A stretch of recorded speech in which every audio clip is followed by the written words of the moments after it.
All right, so good morning to you and welcome to the AM show, wherever you are, from Bogatanga all the way to Busia in the Western region. Thanks for choosing us and being part of us. You know what? Whatever you intend doing, start today. Do not postpone, because postponement really brings about delayment. You may want to start something today. You think, oh, I can do it tomorrow. By the time you realize tomorrow is past and you have not been able to do it, and don't think you want to gather something big before you can start. Start small, and before you know, you'll accomplish your dreams. So, I think you're speaking to me, Kojo, because I needed to hear that. There's so many things I'm procrastinating, but yeah, thank you for that reminder. I need to start today. But I mean, welcome to the AM show. This morning, of course, we'll start by serving you the AM news like we always do. And after that, we'll sit with our guest who's joining us for News Review today, Andrew Appiah-Dankwa. He's a legal practitioner and a member of the Movement for Change. And then Professor Isaac Boedi is also Dean of Accounting and Finance at UPSA. And then Kwame Nkrumah Botsio is General Secretary for the CPP. They'll be joining us here to review the newspapers and the stories captured in there as it resonates with you and I. Of course, after that, AM Sports. But today is a Friday, and so we'll bring you prime take on the AM Sports segment. What are we doing for our big stories? Well, first three major ministerial nominations have been made by the president to Parliament, and with many jostling for positions, can President John Dramani Mahama keep to the promise of a lean government with his 60 ministers, even as he is inundated with thousands of CVs? We'll delve more into the issues this morning as minority in Parliament also slams President Mahama for what they describe as thought appointment, arguing he should be ready to govern. This and many more issues are for discussions. Join us on all our social media platforms and by phone to have your say. You know, the opposition is a very active opposition, we need to say. I mean, how many days in office and already they're the ones hitting the ground running. Now, they promised, right? Yeah. In his concluding remarks as the majority leader, Alexa Dafeoma promised that they will keep government's toes to the fire. And that's exactly what they're doing. Yeah, exactly. Well, you want to stay with us. Let's start right now with the AM news.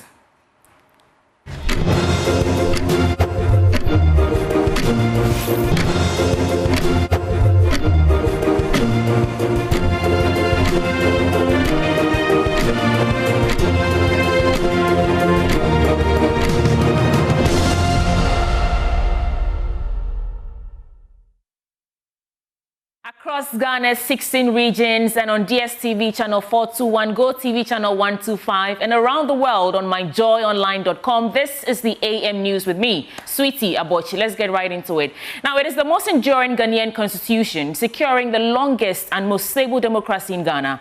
But Joy News can confirm that John Dramani Mahama, the president, has plans to review the constitution of the Republic of Ghana. Since 2010, successive Ghanaian presidents have been unable to implement a Constitutional Review Commission report, which is recommending some drastic changes to Ghana's constitutions. Let's tell you more in this report.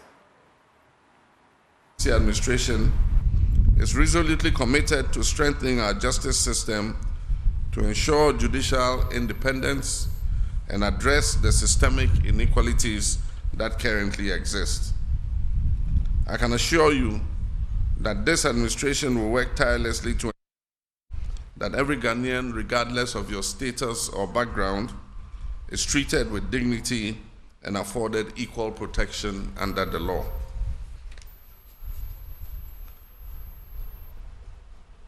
Amir, Chairman, my brothers and sisters, to achieve this objective of justice, we would have to move the stalled constitutional review process forward. To achieve this, I would soon establish a committee to begin the planning of a National Constitutional Review Validation Conference to achieve broad consensus on the way forward for the constitutional amendments that we have all proposed. Now, chairperson of the Constitution Review Consultative Committee, Clara Kasati, has welcomed the decision by President John Dramani Mahama to proceed with the constitutional review process. I don't think that it's early in the day, in the sense that when he was making his campaign, if I recall correctly, constitutional review was part of his campaign. So I do not think it's early days yet. Also because constitutional review does take some process. It is not something that you can do in one day. So you need to start at some point and work towards the goal. And we have to remember that for the current president, he has just one term. He has just 4 years to be able to pursue this that he has committed himself to. So I do not think that it is too early. There are quite a number of key issues that we believe that the president could consider. For example, the capping the size of parliament, addressing the issue of whether or not we want ministers to come from parliament or we want parliamentarians to focus on the work of parliament. Of course, in addition, in connection with capping the size of parliament, also includes, of course, capping the constituencies. There are also issues about capping the president's power of appointment. How many ministers, for example, that he or she can appoint. We know that the current constitution leaves it to the president to decide. So a president under the current constitutional dispensation can appoint as many ministers as he or she wants. President John Dramani Mahama has assured Ghanaians of a reliable electricity supply amidst concerns about a potential power crisis. Speaking during his first public engagement after being sworn in as Ghana's president at the 92nd Annual National Convention of the Ahmadiyya Muslim Mission at Pomadze in the Central Region, he urged citizens not to lose hope, emphasizing that his government was elected to address challenges. He promised to ensure a consistent power supply and prevent doomsday. Let me give you examples of some of the challenges we face immediately. For instance, a planned shutdown of the West African gas pipeline was supposed to take place in October last year. At the intervention of this government, it was postponed till January. This is a long delayed maintenance and has to be urgently done.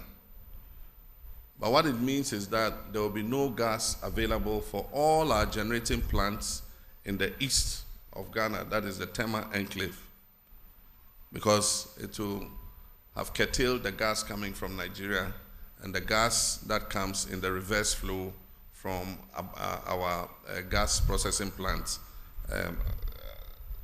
in the west. And so it means that the thermal generating plants in the Tema Enclave would have no access to gas. And normally, to forestall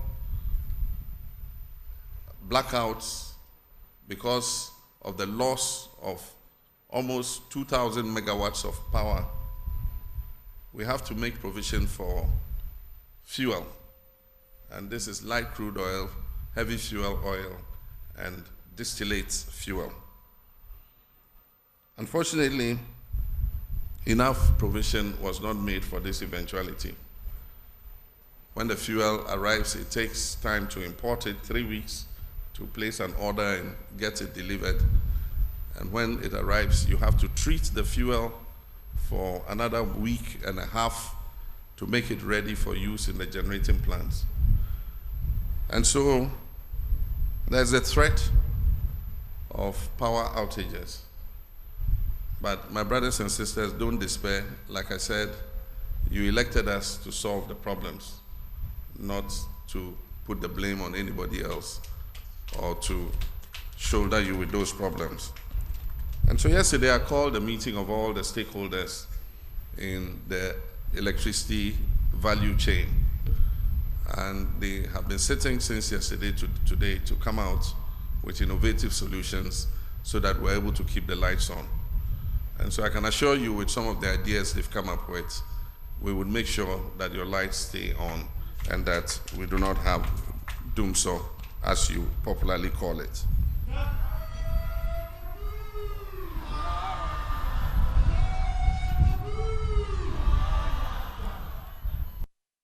Let's move on to other news stories. And Minority Leader Alexander Penyumakin is slamming President John Dramani Mahama, insisting he is being slow in nominating persons as ministers. John Mahama yesterday presented Dr. Kayse Olatoforson as Finance Minister Designate, John Jinapor as Energy Minister Designate, and Dr. Dominic Ayeni as Attorney General and Minister for Justice Designate.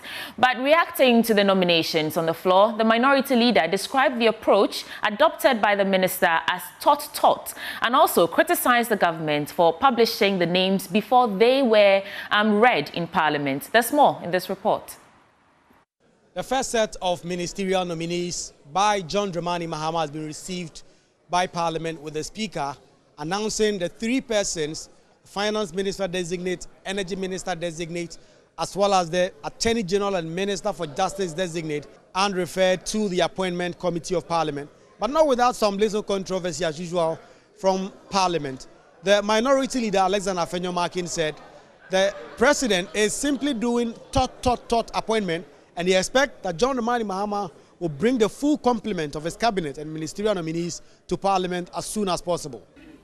When the names were read out by Mr. Speaker, he read out only 3 names: the Finance Minister Designate,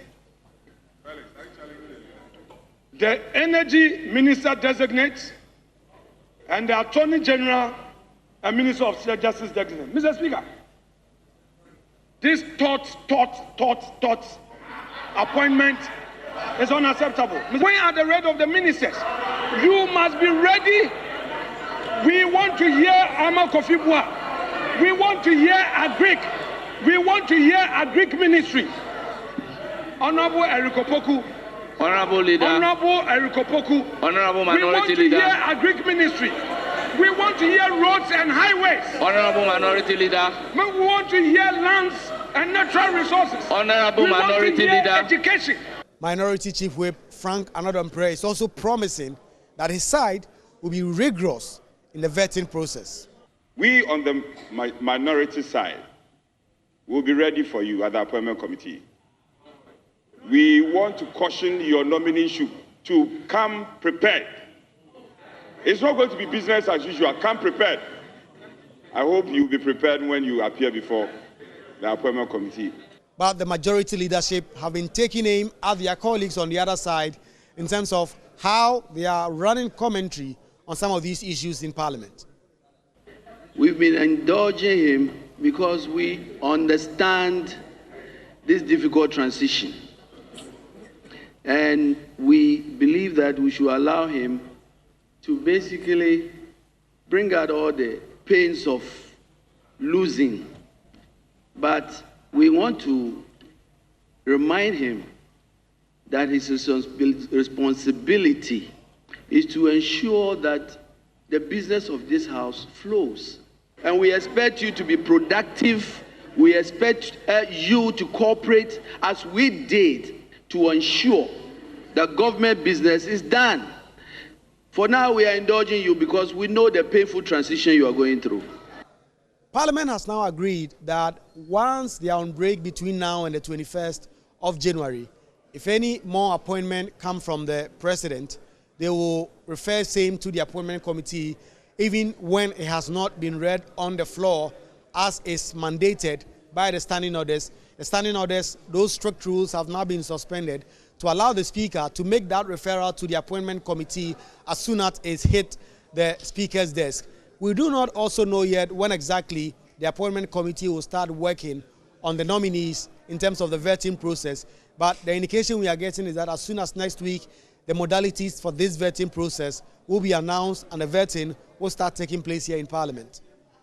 Reporting for Joy News, Kweku Asante, Parliament House, Accra.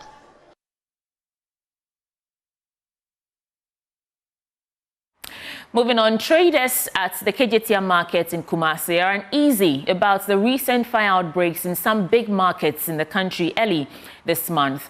The recent fire outbreaks have raised concerns about the safety and security of the markets, with traders calling on authorities and the government to take immediate action to address the situation. President of the Federation of Traders at KJTR markets, Nana Akwesi Prempeh, says the security has been on high alert since the fire outbreaks in Kantamanto, Kwadaso Wood Market and Tamale Timber Market. Here's a report by Nana Boache Yadom. According to the traders, a space gutted by fire in the market 2 years ago is yet to be reconstructed, leaving affected traders abandoned and stranded. President of the Federation of Traders at the KJTR markets, Nana Akwesi Prempeh, says following the recent fire incidents in some major markets, the security agencies have been engaged for the KJTR market to be placed on high alert. These fire outbreaks, we in KJTR here are also apprehensive, because in about 2 years ago, almost 2 years ago, there was a similar fire outbreak within the KJTR market. Unfortunately, almost 2 years down the line, repair works at the bench shops have not been done.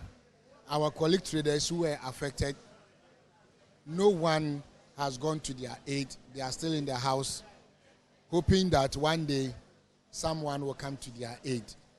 So when we heard of the fire outbreaks at the various markets, we also became apprehensive that because before the elections, we were hearing about, some people planning to cause arson in the market. So we were always on high alert. The Ashanti Regional Officer of the Ghana National Fire Service has cautioned the public, especially traders in congested markets, to take the necessary precautions to prevent fire outbreaks. Our market women should be cautious on what we do at our market. I know most of the market managers don't allow the market women to cook at the market, but some of them just hide their cylinders and do whatever they do. And bear in mind that even though the markets are controlled by the market managers, but the investment is your own investment. If caution is not taken and fire destroys the market, it is your investment that has been destroyed. Nana Prempeh has called for an emergency meeting of all stakeholders to ensure the traders comply with the time of opening and closing of the markets. Our appeal to the coordinating director of the Kumasi Metropolitan Assembly, the management of this facility and the new government, that as a matter of urgency, they should call an emergency meeting involving all stakeholders who have interest in the KJTR market. What I propose is that there are bylaws in the market, whereas time of closing the market is they open the market at 5:30 a.m. and close it at 7 a.m. They should ensure that every trader adhere to this. For Joy News, Nana Boache Yadom, Kumasi. Now, still in Kumasi, traders at the racecourse market say they have become frequent targets of armed thugs and attempted kidnappings in recent weeks. According to them, their lives are at risk as they are attacked at gunpoint and robbed of money and other valuables. The situation has become increasingly terrifying, especially for women who rise early to balance their livelihoods with family responsibilities. Mahmoud Mohammed Nuruddin spoke to victims of these attacks and filed this report.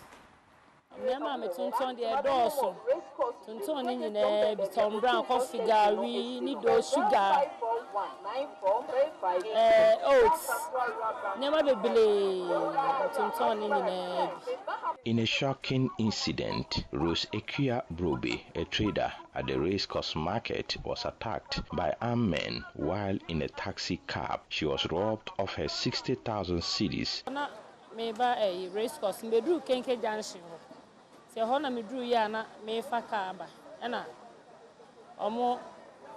While on my way to the racecourse, I was robbed at Kinky Junction. I boarded a taxi, but unfortunately, it was a setup. The occupant used a substance to knock me out and threatened me with a gun and knife. They robbed me of 60,000 cedis, phones, valuable items, and even physically assaulted me. Before they left, they threatened to shoot me if I screamed. I promised not to shout, and they abandoned me behind the Ebenezer tree at the Tafu Cemetery. 600 million. My bag, my bibia, my phone, my bag, bibia, every Rose says the incident has affected her financial savings and business. Rose's story is not an isolated one. Several other traders at the market have been victims of similar attacks in recent times. Here is Madam Ajwa.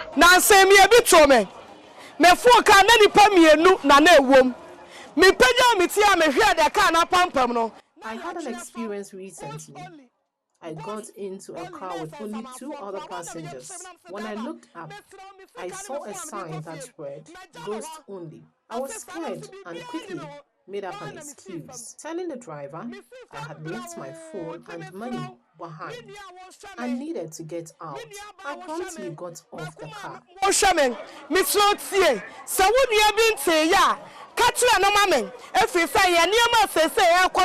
In a particularly alarming incident, 2 traders were recently targeted in an attempted kidnapping along the Mampong Road. The traders had requested a lift from a car near Meduma, planning to head to Racecourse Market. However, the driver and a suspected accomplice drove them towards the Mampong stretch instead of the intended Kumasi route. Thankfully, good Samaritans intervened, rescuing the traders. The situation has caught the attention of the Queen Mother of the Racecourse, Bantima and Swami markets, Nana Chiwa. Alarmed by the rising insecurity, she is calling for increased security measures to protect the traders.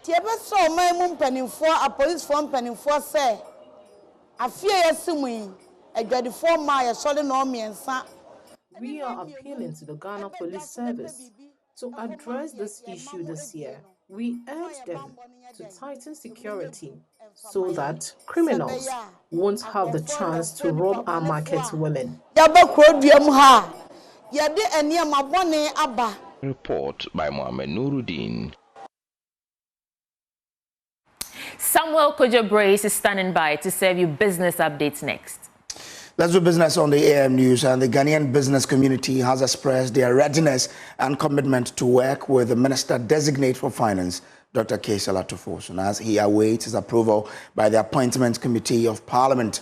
Dr. Kesala Tufosun, John Jenapo, and Dominic Ayine were the first set of ministerial nominees of President John Mahama. Speaking to Joy Business, President of the Ghana National Chamber of Commerce and Industry, Stefan Abbas Miezan, said he is optimistic Dr. Fosun will deliver. The business community is forever and ever ready, but it all depends on what incentives are they bringing on board to encourage the business community to get on board, or the policies that the government wants to ensure that it benefits the business community to get on board to ensure that it realizes its full potential. So the business community is very, very much ready to work with and collaborate with the government. We want to encourage the government to look at policies that would bring about private-public partnerships, because, like it has already been said, it's going to be difficult for us to get back on the international market. So now we need the businessmen and the business community to come in and partner the government on the local front. So it's very important. What incentives is the government bringing to us?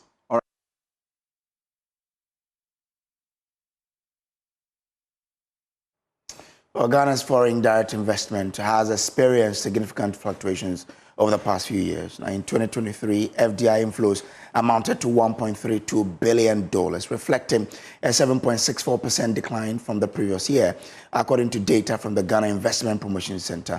Speaking in an interview with Joy Business, economist Benjamin Amoa expressed optimism about President John Mahama's 24-hour policy, highlighting its potential to boost the nation's FDI in the medium to long term.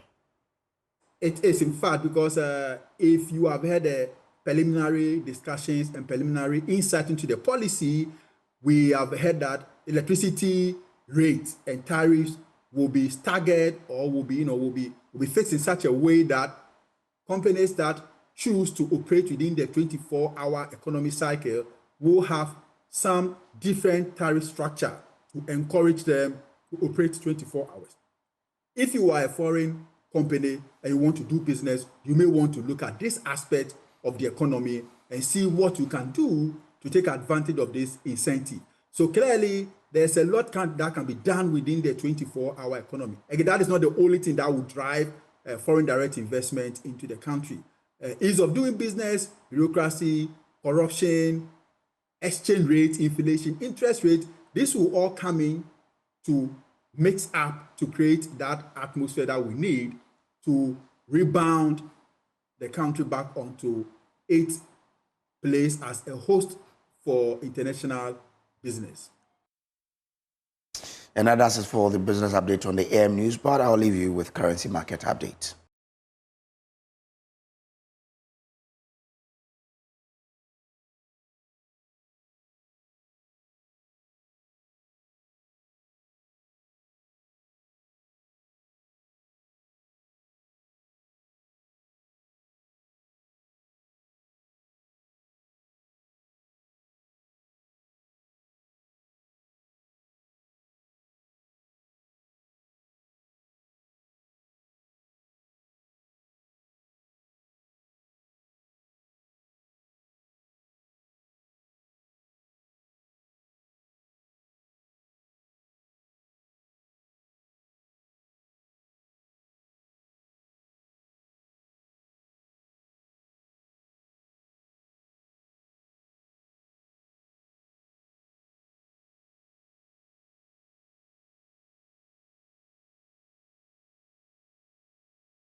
And that wraps up the AM News Bulletin on the AM Show. The conversations begin with the News Review segment. And who's joining us for News Review today? Andrew Appiah-Dankwa is a legal practitioner and member of Movement for Change.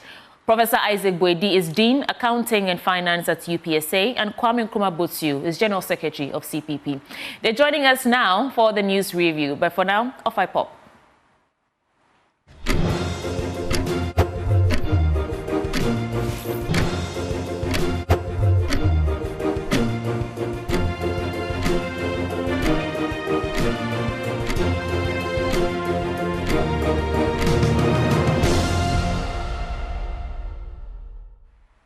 All right, so welcome back to the AM Show. Time for us to go into what the papers are reporting this morning.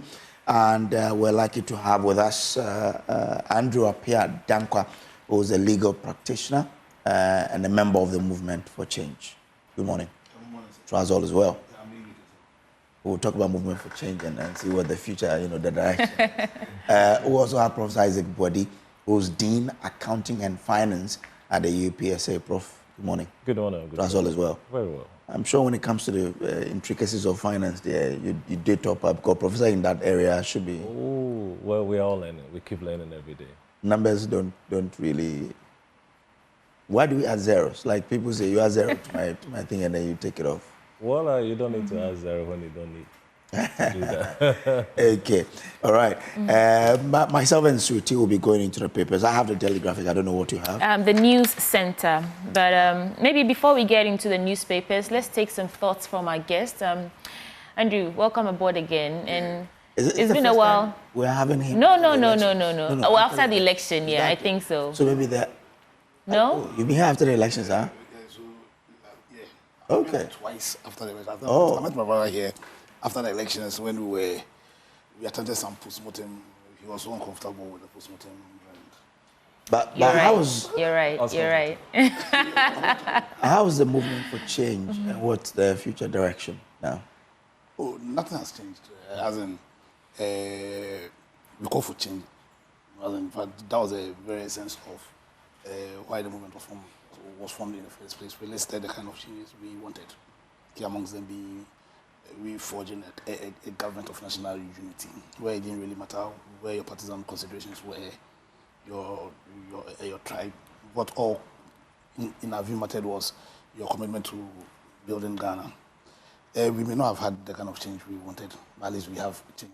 And right now, our focus, like the focus of organizing should be, is for us to put behind us a bit partisan considerations. Let's all come together as one people. Let's support our president to reset the country. So for now, I think that's our focus, and I hope the focus of all Ghanaians. But the movement as a political entity, the movement's agenda to see Ghana take its rightful place as the Black Star of Africa hasn't changed, and we remain resolute to see that change, that change through here. All right. Okay. Prof, what would be your 2 minutes thoughts that you share with us this morning? Any matter you want to reflect on, whether in accounting and finance, governance, or the recent statements we've been getting from the presidency, anything really? Some quick reflections before we get into the papers. I'm sure it was a swearing in. Was it an investiture also? When that was last, was it this week? Not this week, yes. Tuesday. I traveled beyond Accra, so on my way, I could not have the opportunity to watch the ceremony. But when I go home, I had a few synopses of what transpired on that day. Quite was colorful events. We had some assurances from the president, some comments. In fact, generally was to thank the whole country for the effort we put in, and again to give us some assurance of what he wants to do. Right. Normally, a president at this stage will have to be attractive, get the love of the people. And I'm sure that's what he tried doing. He did yesterday. I mean, that very day. And I know that we have a lot of things ahead of him. We hope and pray that he'll be able to execute all of those promises given to us. All right, thank you. The Daily Graphic? Well, let's continue from where Prof ended. Okay. Now, President is assuring stable power supply. He says that Ghanaians voted for the NDC to solve problems, so they are not going to put blames on anybody. Now, President Mahama explained that the threat of power outages was due to inadequate provision of fuel, including light crude oil, heavy fuel oil, and distillate fuel needed as an alternative to power thermal plant, while gas supply to the plant has been cut off to allow scheduled maintenance work on the West African gas pipeline. He explained that the procurement of fuel for that purpose was supposed to be made ahead of time, as it took approximately 3 weeks to procure an additional week and a half to treat before use. Now, speaking at the annual National Convention of the Ahmadiyya Muslim Mission Ghana, known as the Jasla Salana, at the mission's farms at Gomwa Pomaze near Winneba Junction, the president assured that that will be done. So maybe we base on that. Now, this is an assurance that the president is giving. We've all heard in the past presidents giving assurances that this and that will be done. But how confident are you in this assurance that indeed the power will stay on for you? Well, when we thank you very much, and good morning to your viewers once again. He had opportunity to speak on the swearing-in, and this is the second attempt of giving the same assurance to Ghanaians.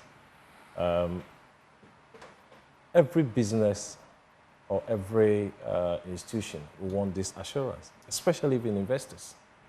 So when you come out boldly just after the elections and you are to tell Ghanaians, you get a platform of such high-profile platform, you don't need to speak about negative. For me, you have to assure Ghanaians what you want to do. It's not just by words. We want the words to be backed by deeds. And I'm sure at this stage, we've received some names. Minister... who come there? Yeah, has been employed. But for me, it's an assurance, giving a quiet assurance, a good assurance to Ghanaians. Power is key to everything that we do in this country.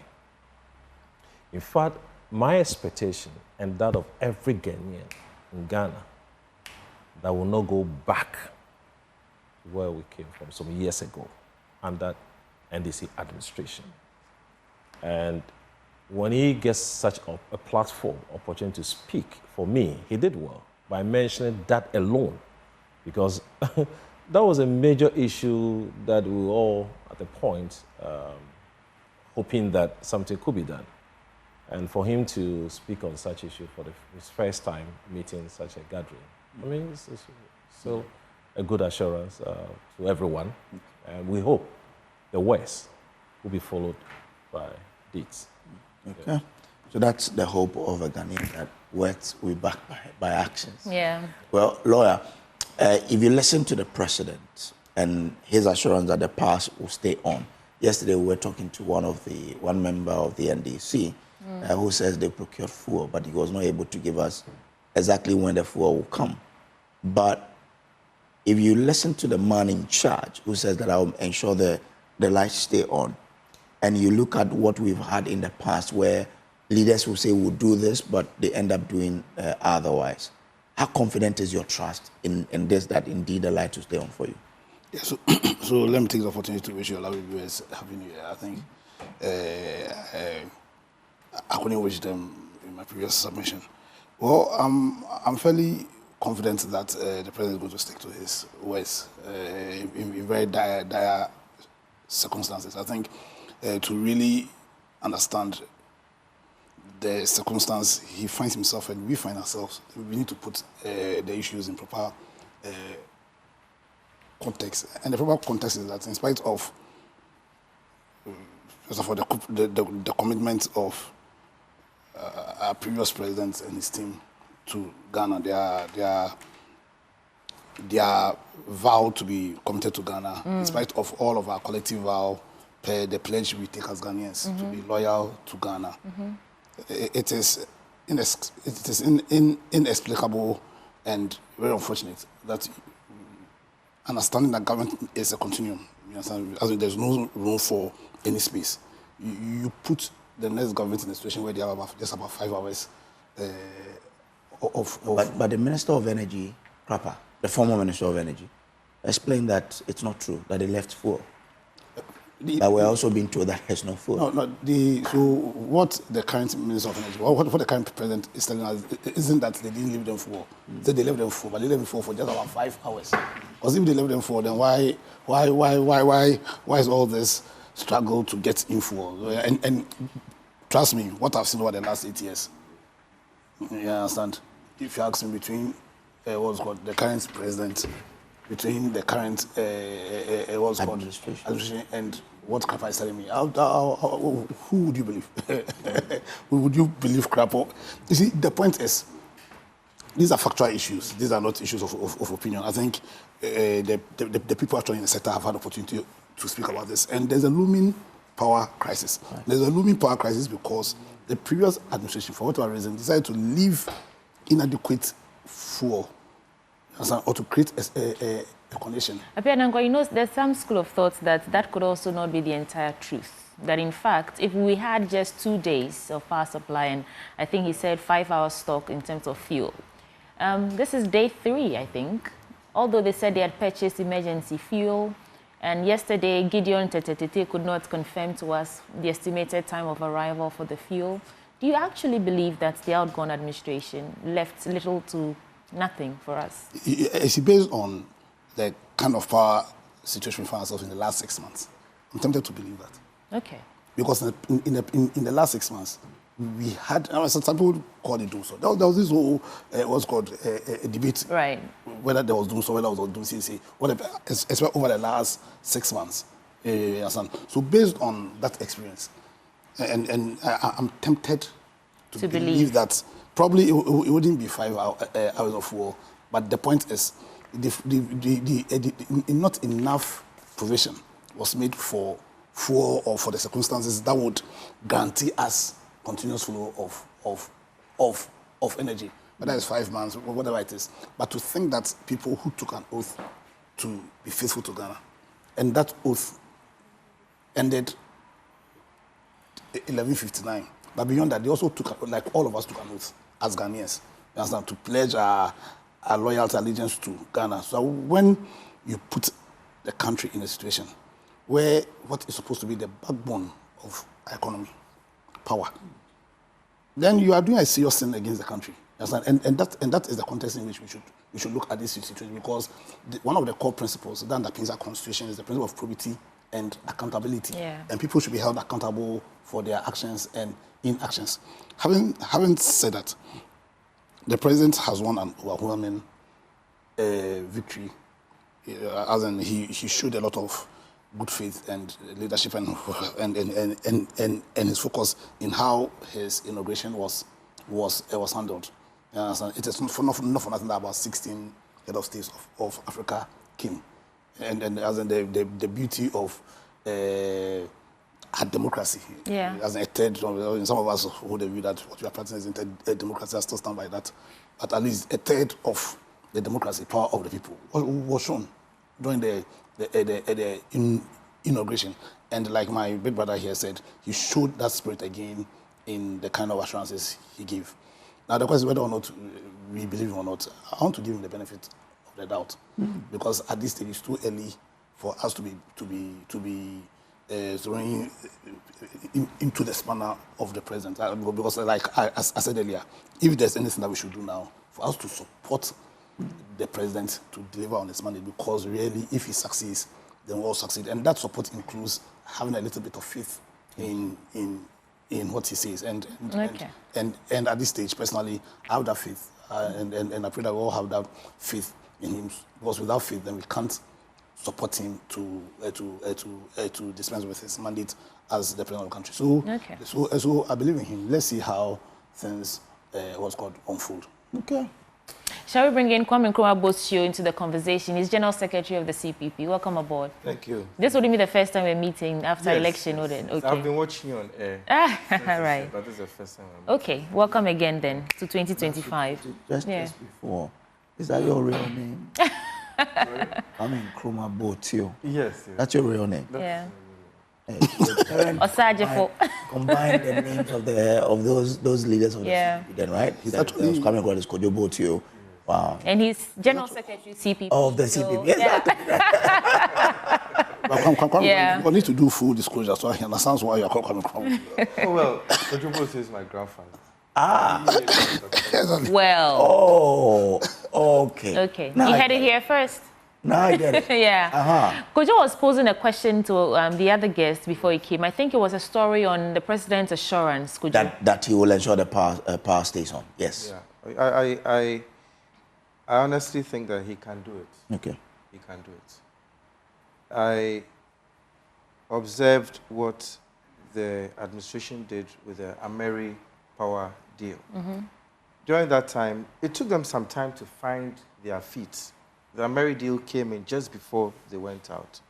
And those power packages served us very well. And I think that over the past 8 years or so, power has been fairly stable. And I think it's because of what the NDC did just before they handed over.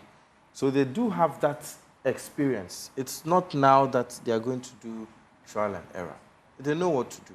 I know they'll deliver. I was listening to, I think it was Honorable Felix Kwachiofosu about it, and he was saying things should have been done as far back as October, and that they've been in power for only 2 days. So we should be a bit soft on them. Of course, we need to give them time to find their feet, and I know that they'll deliver on time. They do have the experience. I have faith in the fact that they'll deliver on time. Let's just support them. Let's support them. It's early days yet. If they succeed, it benefits all of us. And to go back to what His Excellency Nana Addo Dankwa Akufo-Addo said, when he came into power, he gave a very good admonition. Like, let's move from being spectators to being citizens. And as my party chairman, Wing Commander Sogbojo, and I said at the inauguration grounds when we were interviewed, that now let us also move from being citizens to being partners. Let's see the current government as a partnership, as a company. You're a partner. If we benefit, you share in the profits. If we don't, it is your loss. So let's support the current government with all that we have. We all have something to offer. The president himself spoke of fasting and prayer, and people were laughing at him. But if you check 1 Timothy chapter 2 and Romans chapter 13, it says you should pray for your leaders. So whichever faith you are, you have to pray for the leaders, because whether I like it or not, it's a top-down thing. Right. Yeah. There's another angle to the same story, could you? You know, the president hinted at privatization of ECG. Yeah. I want to take your quick remarks on that. Good call. I've heard other, stakeholders say that it is absolutely the way to go. Others are saying that, well, we've been talking about this. We've had international communities come in to try and restructure ECG. We've done so much with it. Really, privatization. Good call. Excellent. Apia Dankwa. Excellent call. Because you see, in the electricity supply chain, one of the things Mama did very well in dealing with the issues, and which I feel that the NDC they are story very well, was in opening up the production side to private sector, what's called investment. Now, one of the key areas, or one of the key causes why continuously we have loss is because of the inability of ECG to collect what's called revenue after the right. In fact, to the extent of 180 million USD, 150 of those coming from the ministries, departments, and agencies. Now, do you believe that if a private man sells energy to the ministries, the agencies, they'll allow them to keep their lights on when they blatantly refuse to pay? And the extent to $150 million every single year. That alone will kill our energy sector. So I believe that, yes, because of that problem, that fundamental problem in our energy sector, then we should find a way of getting the private people into the distribution side. Right. I believe that, or history has taught us that the private sector are always more efficient than the public. Because people don't pay for lights. Yeah, that's the problem. Prof, I'll come back to you. Let me jump to Prof first. Privatization, good call? Positive and negatives, all the time. I'll be the last person not to support anything that has to do with the PPP, because you then try to reduce some amount of cost and increase efficiency.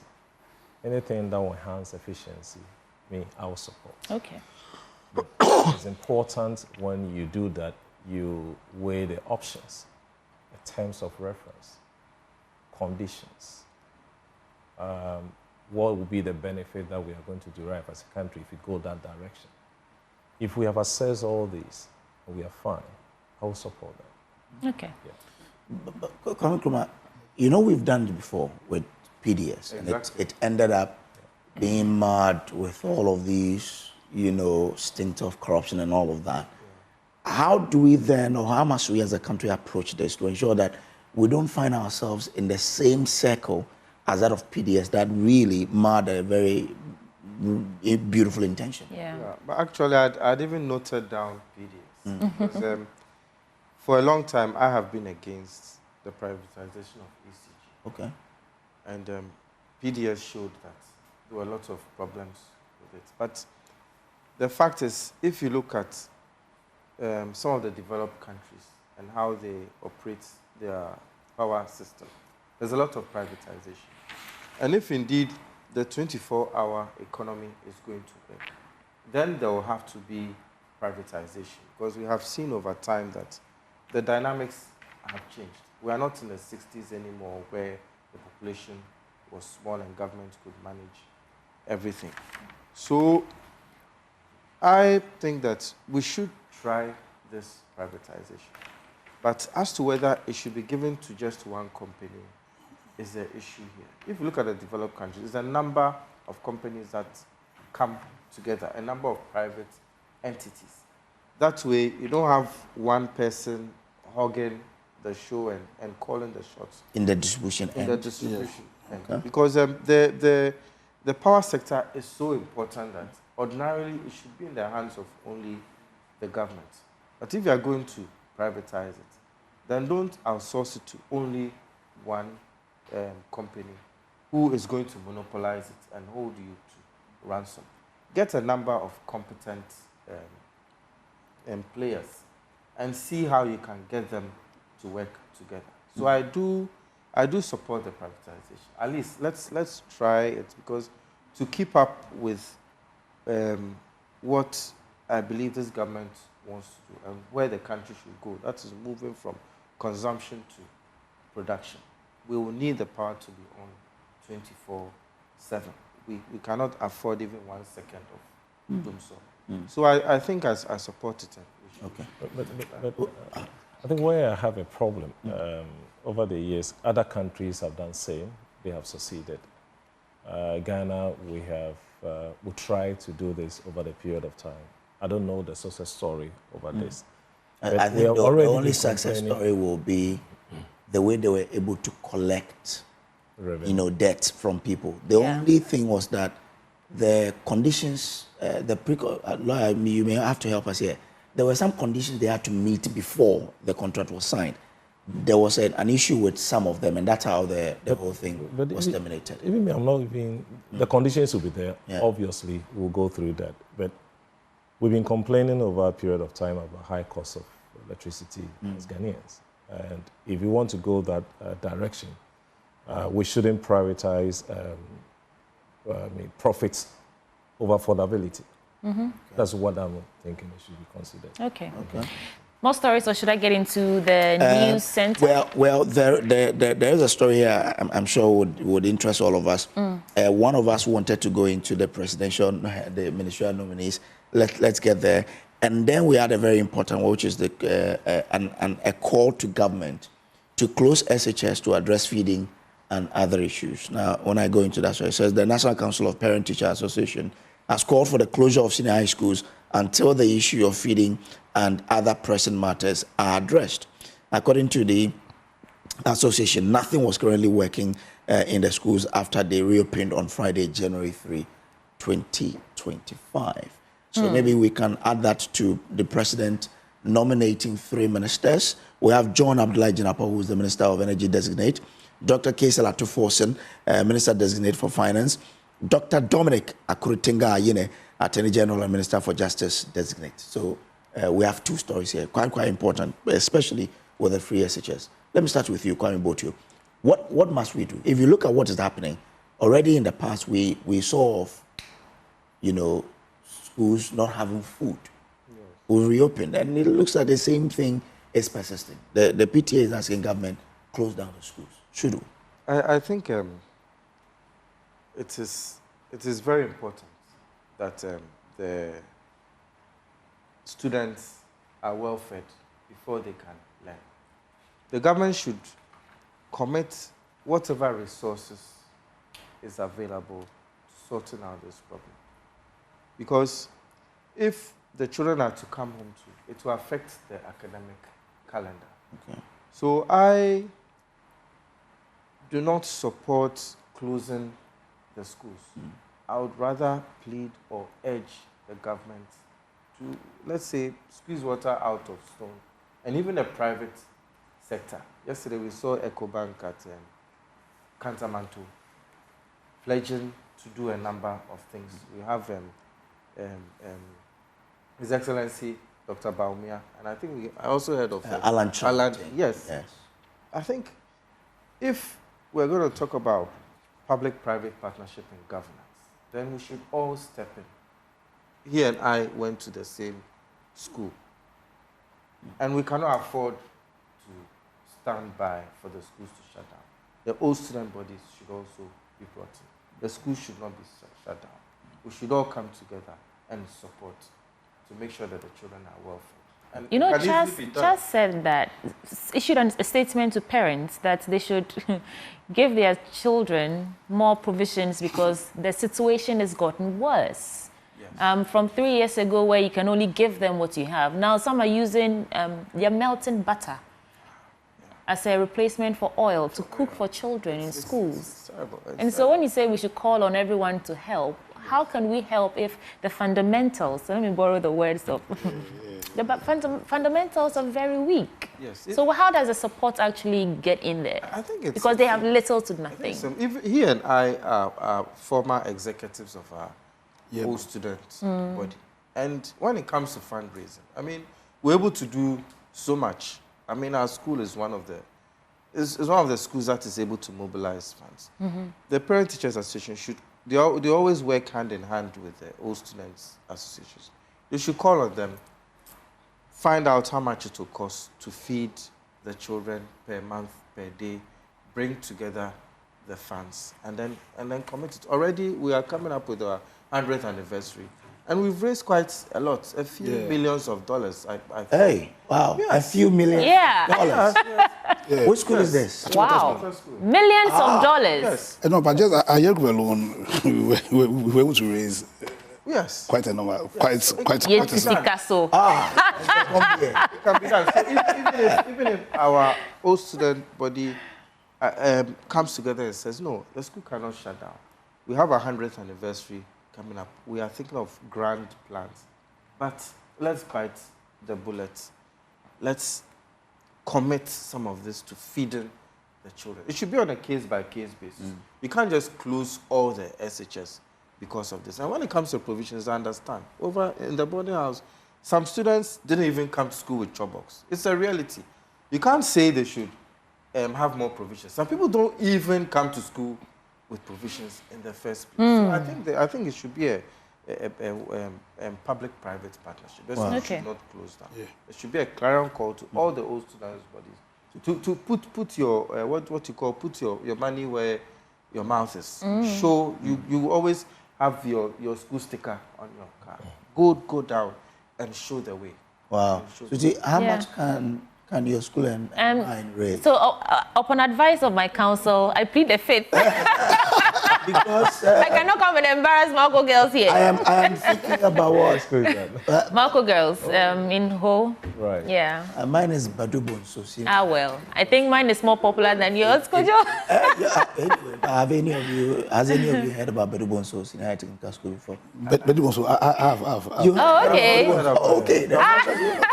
I've also heard about it. But you know, really? I have a different opinion, right? I think that if the situation is as drastic as it is, we should just close down to drum home the point that they need money. If we are falling on others and say, oh, help, and at the risk of pushing the academic calendar backwards, so the children should go and be malnourished and fed. One thing they said here. Okay. The president says we should all help. And both he says we should support the president to succeed. And this is what we can do. I tend to agree. In fact, there are two things you said. Okay. The first one being the fundamentals. The fundamentals are gone. And so really, we need to eat humble pie and review seriously the whole free SHS was got issue. Because we all went to school. When we went to school, essentially it was free. So where you were in boarding school, you paid something to support your boarding fee. But academically, you were. So I think there must be a serious review. A serious review has to do with how to get consistent financing to support this very beautiful program, because that's the issue. So one, you see, so like there are some schools in this country where I think that really the government should allow. So the government should also open itself for private investments. Okay. It's not about the also, because one thing you said rightly also is that this also is about charity. If you want to, and you can't bank anything on the charity of your old students. We need a permanent solution. My personal view is that government should look at also attracting private investment into some of these schools. The government has, as in, like you take Achimota School for instance, as in the investment of the people of Ghana into Achimota School has been massive. You understand? And it's been a top school for a very long time. A lot of people want their children there.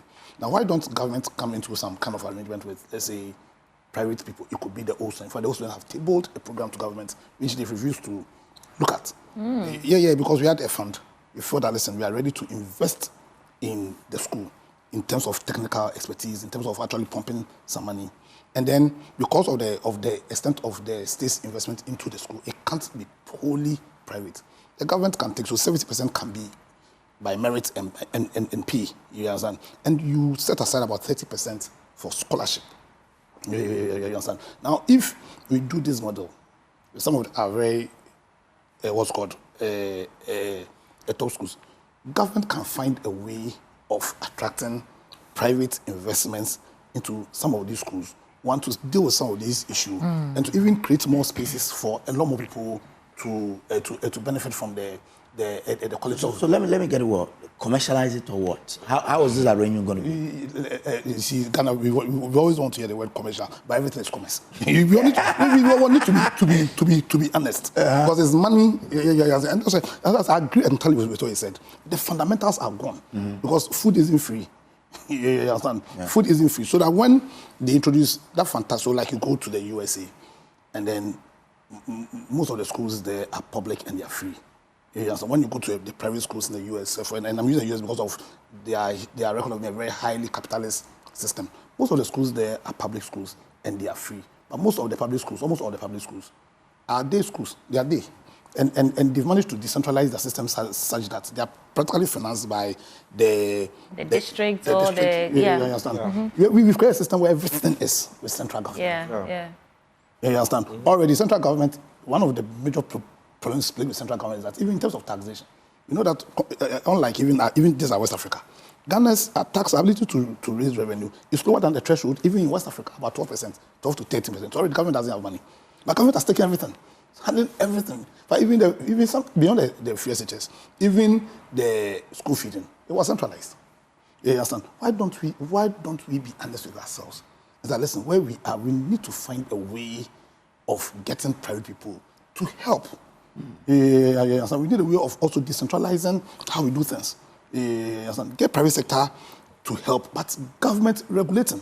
And I agree with Prof when he said that, listen, you can have profitability and affordability together. It's not one can be exclusive and that's where government regulation will come in. Get government to work. And then you find a way of opening up the system for private investments into some of these, not just at Churchwater School, go to Infant Spain, go to Prempole. In fact, most of the schools, not even just the so-called top schools. As I went to Bekwai, I went to Bekwai SD. Beautiful, what's called, environment. Why don't government find a way of letting go some of the control it has? Clearly, it doesn't have the capacity to be handling them. Allow private investment there and find a strategy. We go to all these Harvard, those top schools. They're able to run and keep the standard because of the extent of private investment. They have funds. Yeah. Yes, and Harvard itself can go poaching for very sharp students all over the world and fund them. Yeah. You understand? Why can't we have that kind of arrangement, deep thinking into how, and then you create a system where, listen, we'll keep on saying that those who can pay. And there are people in Ghana here who can pay. All those people taking their children to international schools and paying. Listen, if you create a very good system, and they are assured of quality education in some of us, who want to go and pay all those dollars if they can pay, but not as much as we pay in those dollars and send their kids to some of our very good schools in terms of infrastructure, in terms of, you understand. So for me, I agree with you. I think that if it means, let's say, shutting down for a bit to deal with the fundamental issues, if it means we say, listen, let's do day for a bit and go into the fundamentals to find a permanent solution to what is a looming disaster. Last year, people ate weevil-infested food. How long can we continue that way? So let's go to the fundamentals and find a solution. For me, I think we should also open up that area to private sector. So we have one shutdown. One no. Yeah. Prof, where do you stand? So I don't know whether I should support one or not. But just to have a bite on that. I don't know the person. Is a PTA? Yeah, PTA Association, the PTA Association of Ghana, who are making this call. Okay, so a call to government and a call to improve or increase food supply in secondary school education. Was a call to shut down or to increase? Yes, the call was to shut down for a reason. Yes. Until the feeding and other pressing matters are addressed. In fact, add the call from CHAS as well, Conference of Assisted Heads of Senior High Schools. They, in fact, started warning that don't reopen yet. And GES vehemently refused to do that. They went ahead to reopen schools. And now children don't have anything to eat, so maybe you can add that to your, to your take. A close down has to do with a reason. The reason is that we should increase food. There's no food. There's no food. And obviously we have to increase. If we don't even have, we have to. You can't learn on an empty stomach, which I support. We'll encourage every institutions where we have our kids to be well fed. That's good.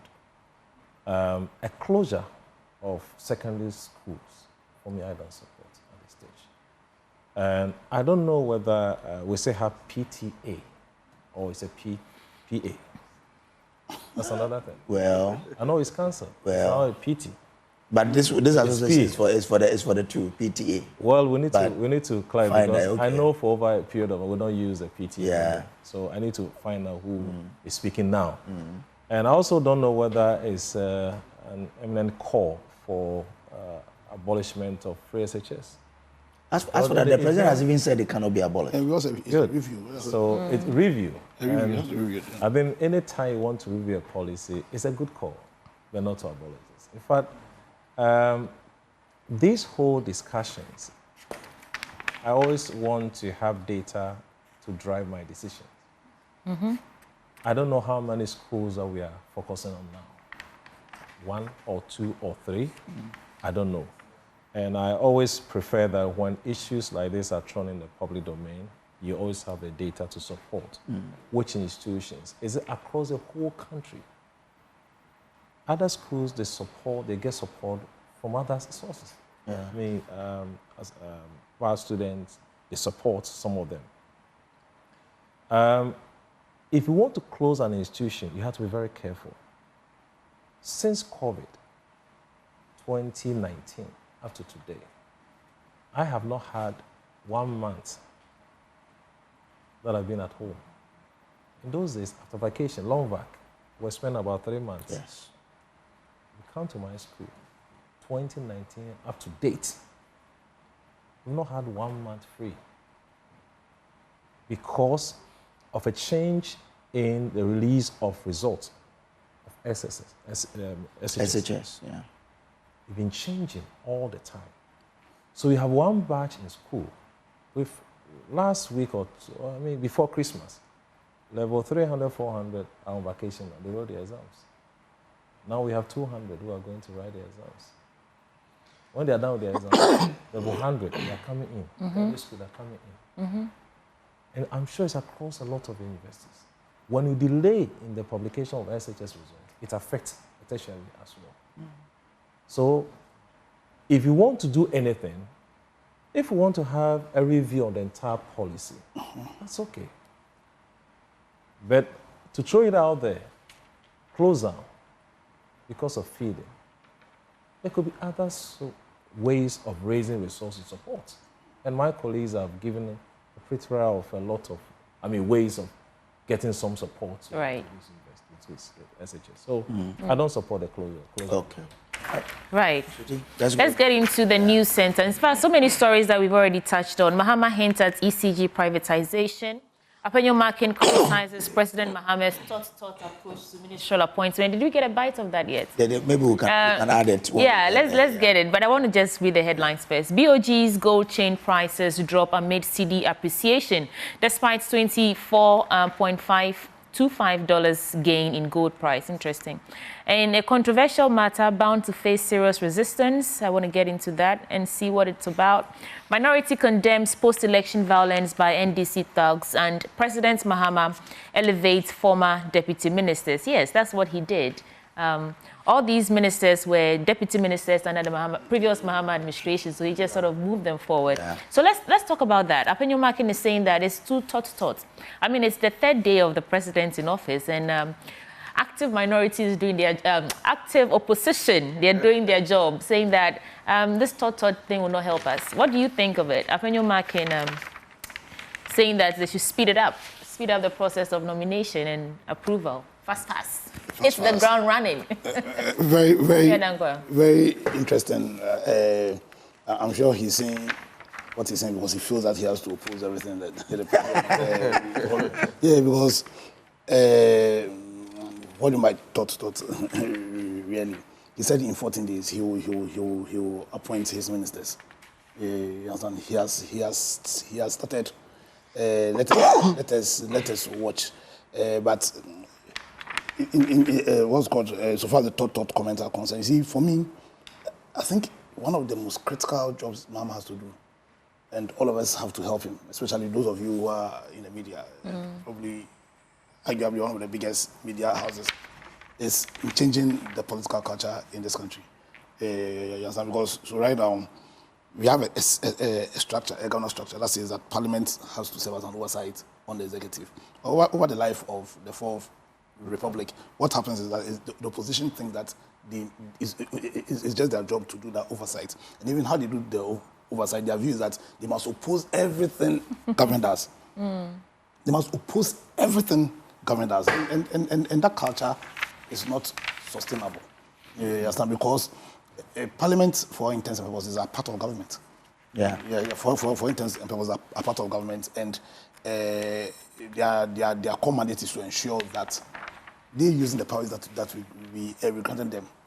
And the purpose of those powers to serve as an oversight on the executive is ultimately to help Ghana to progress. And that help should not include opposing for opposition's sake. We wanted to create that culture, which as much as should encourage holding leadership accountable. But that culture must also include that, listen, you are a Ghanaian first. As in know where to play your partisan politics and where to put on the cloak of patriotism. And in the third day, like you rightly said, this thought and in the context of all what they are saying, and when I say the MP people, we expect the King to come to one city. We expect keep the lights on. We don't need that spirit now. So we don't need that spirit now. Let us, for now, not for now, always, make sure that the cloak of patriotism, the red, the yellow, the green, the black star, is our sole consideration. But is he not doing that based on the sort of opposition they had from the then minority? You remember that in the dying members of parliament, he was not able as a majority leader to push through some government business because the minority decided to be a stumbling block. No, because indeed, in spite of, in fact, there's a problem and the spirit of what I said, that in the way we've done our politics, as if it's just the duty of the opposition to block. And you see, your job is not to block anything at all. You understand? Yeah. So in the last parliament, in spite of all the noises, how many policies of government got blocked? They all eventually was God. Most. Yes, most. In fact, a huge majority got through. Now, what I'm saying that we need, when Mama said reset, now Mama is saying his reset, and over the next 4 years, we'll see the scope of the reset. In my view, how I understand with the reset, it's a reset from how we've done our politics. You understand? And like I'm saying, it's the duty of the entire parliament, not just opposition.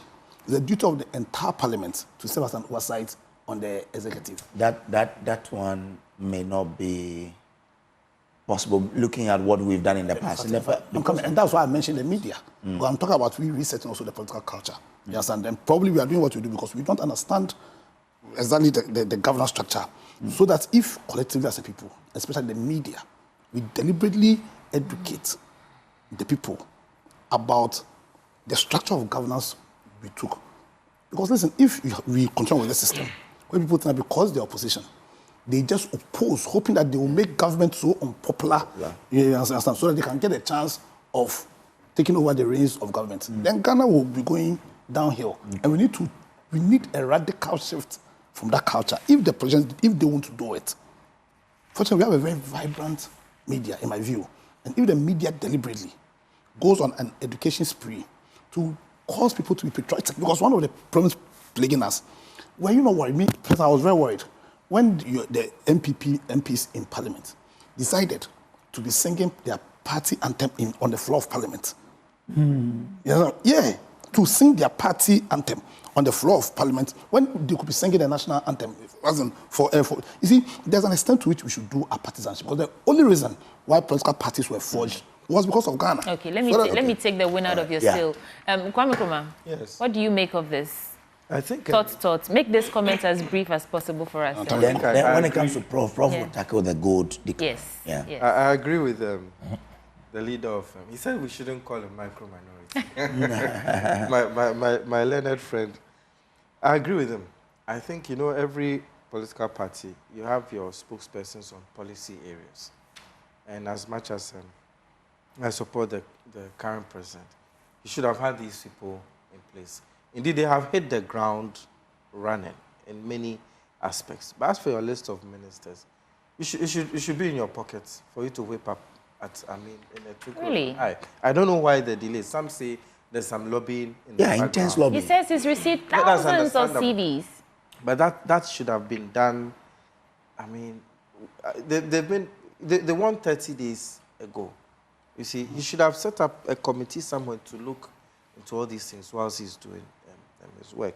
So since you said brief, I'll be brief. But I think that the choices are good. The choices are good. The current Attorney General was a lecturer at the law faculty.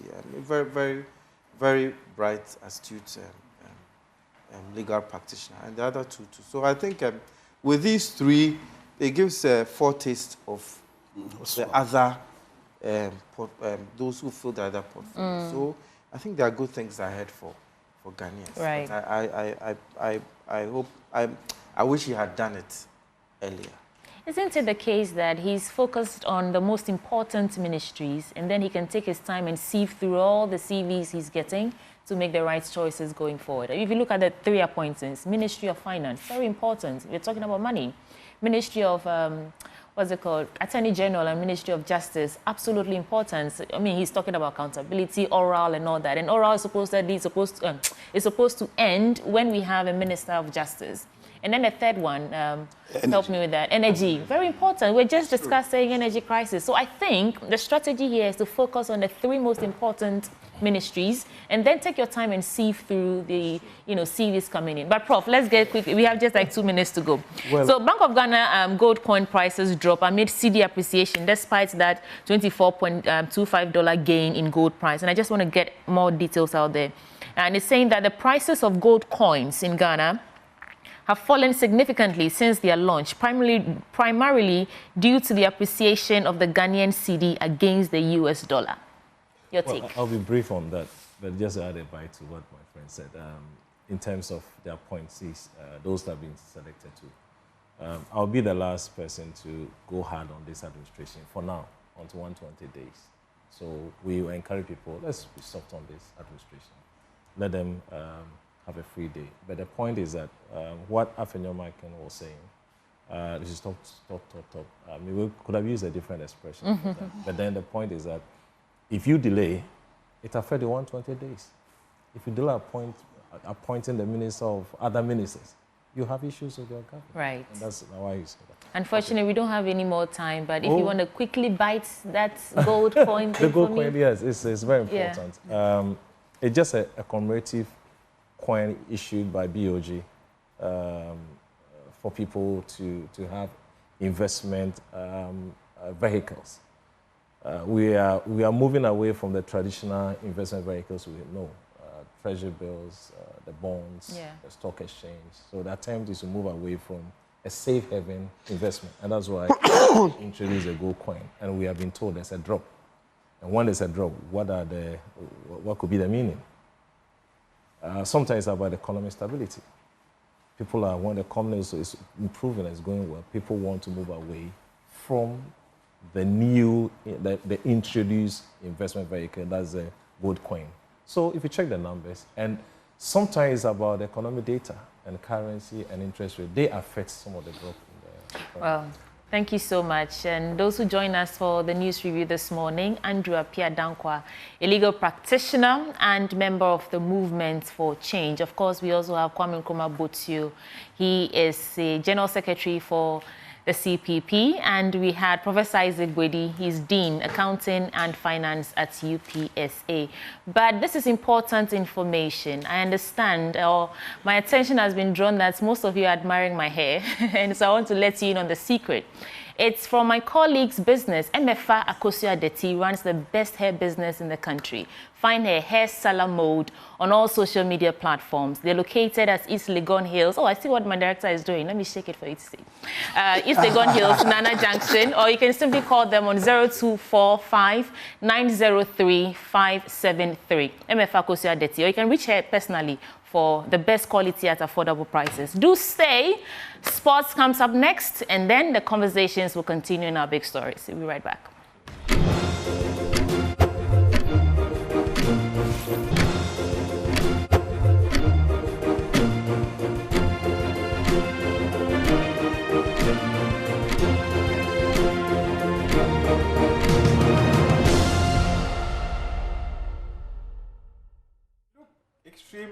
at 86.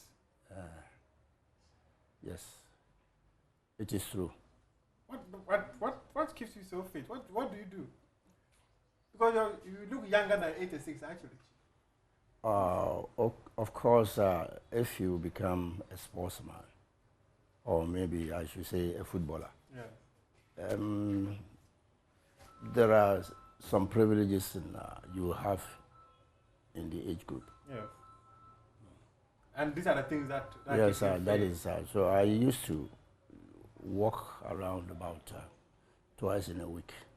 You still walk? Yes, I do a lot of exercise here, this place. On top here. Yeah. Oh, okay. And I can walk then this outside. one is in-house training. You do the training with your wife, or you train alone? She does hers. When I do mine, maybe she will be having something to do, and then I have to do it alone, and she comes to do her own. Oh, but you can arrange and do it together? Sometimes, I say sometimes. There are times, you know, we cannot spend the time of the woman. I think maybe, should I say, going to market is one of them. Yeah. So at times, we don't do it together. But at times you do it together? It's not very regular and not often, yeah. Okay. I think you should find a way of doing it together. Because as a sportsman, you probably will be teaching her some little sporty skills. That one she knows, but coming together, what I've taught her, she can do it alone on her own. Okay. Yeah. Okay. Reverend, talk to me. How would you describe your early days? How were they like? Your upbringing, your childhood, how was it like for you? I was born at Asamankasi. My father was Emmanuel Nhunupare. He was the son of Kofi Pare, who owns the Kofi Pare village.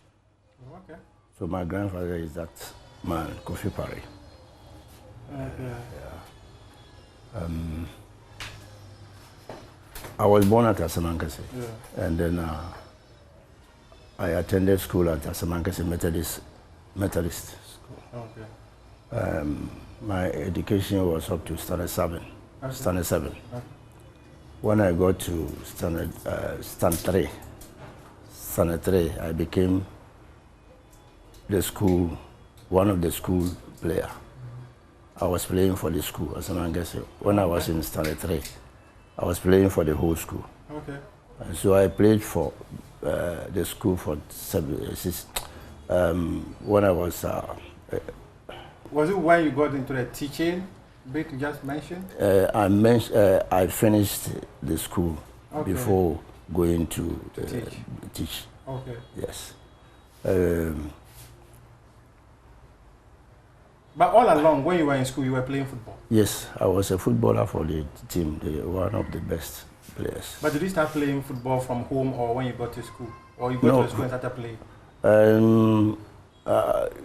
I have to say it's together because I started going to school when I was somewhere class 2, class 3 or so. Okay. And from that time I was a footballer.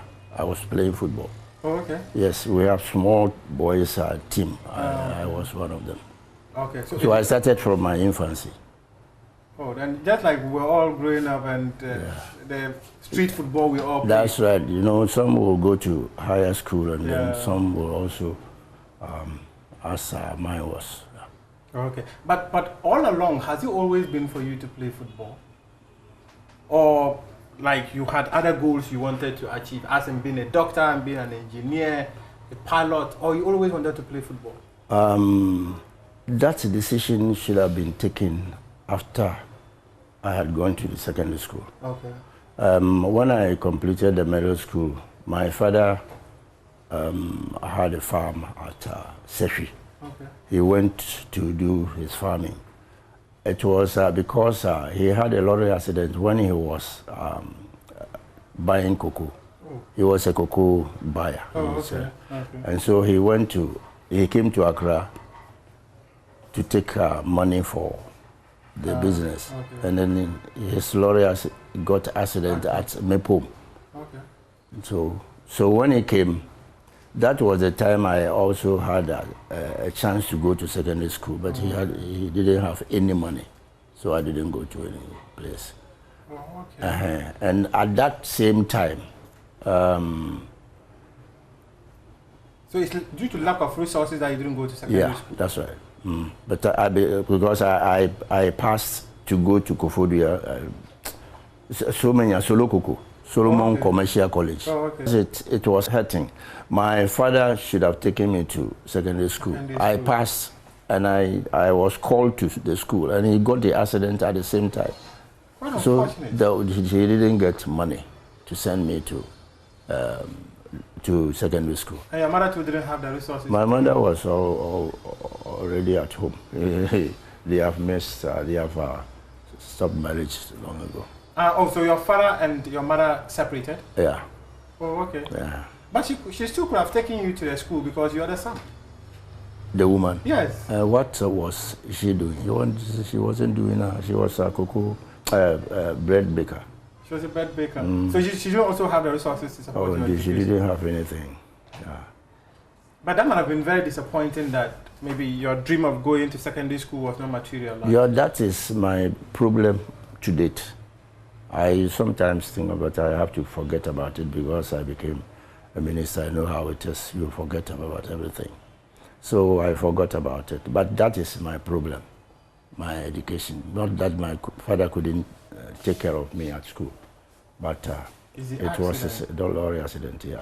So how challenging was it for you that your father got in an accident at the point you were supposed to go to secondary school, and you were even very young? How were you able to cope? How were you able to cope yourself? My mother was there.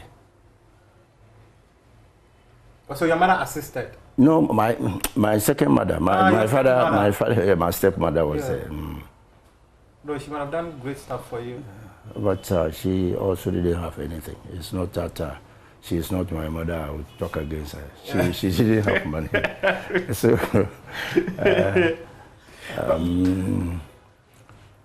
yeah. So I couldn't go to secondary school. As I remember very well, Solomon Commercial College at Skofodia. No, Somenya. Somenya. Yeah, it's at Somenya. I remember very well. Yeah. So Tim Daba came. Okay. He was a blaster. Ghana. Is it Gold Coast? Gold Coast, yeah, Gold Coast player. He was good. I was watching, looking at him. Sometimes I go to. I came to Accra from Samangase. Oh, okay. Because of the football I was playing, all the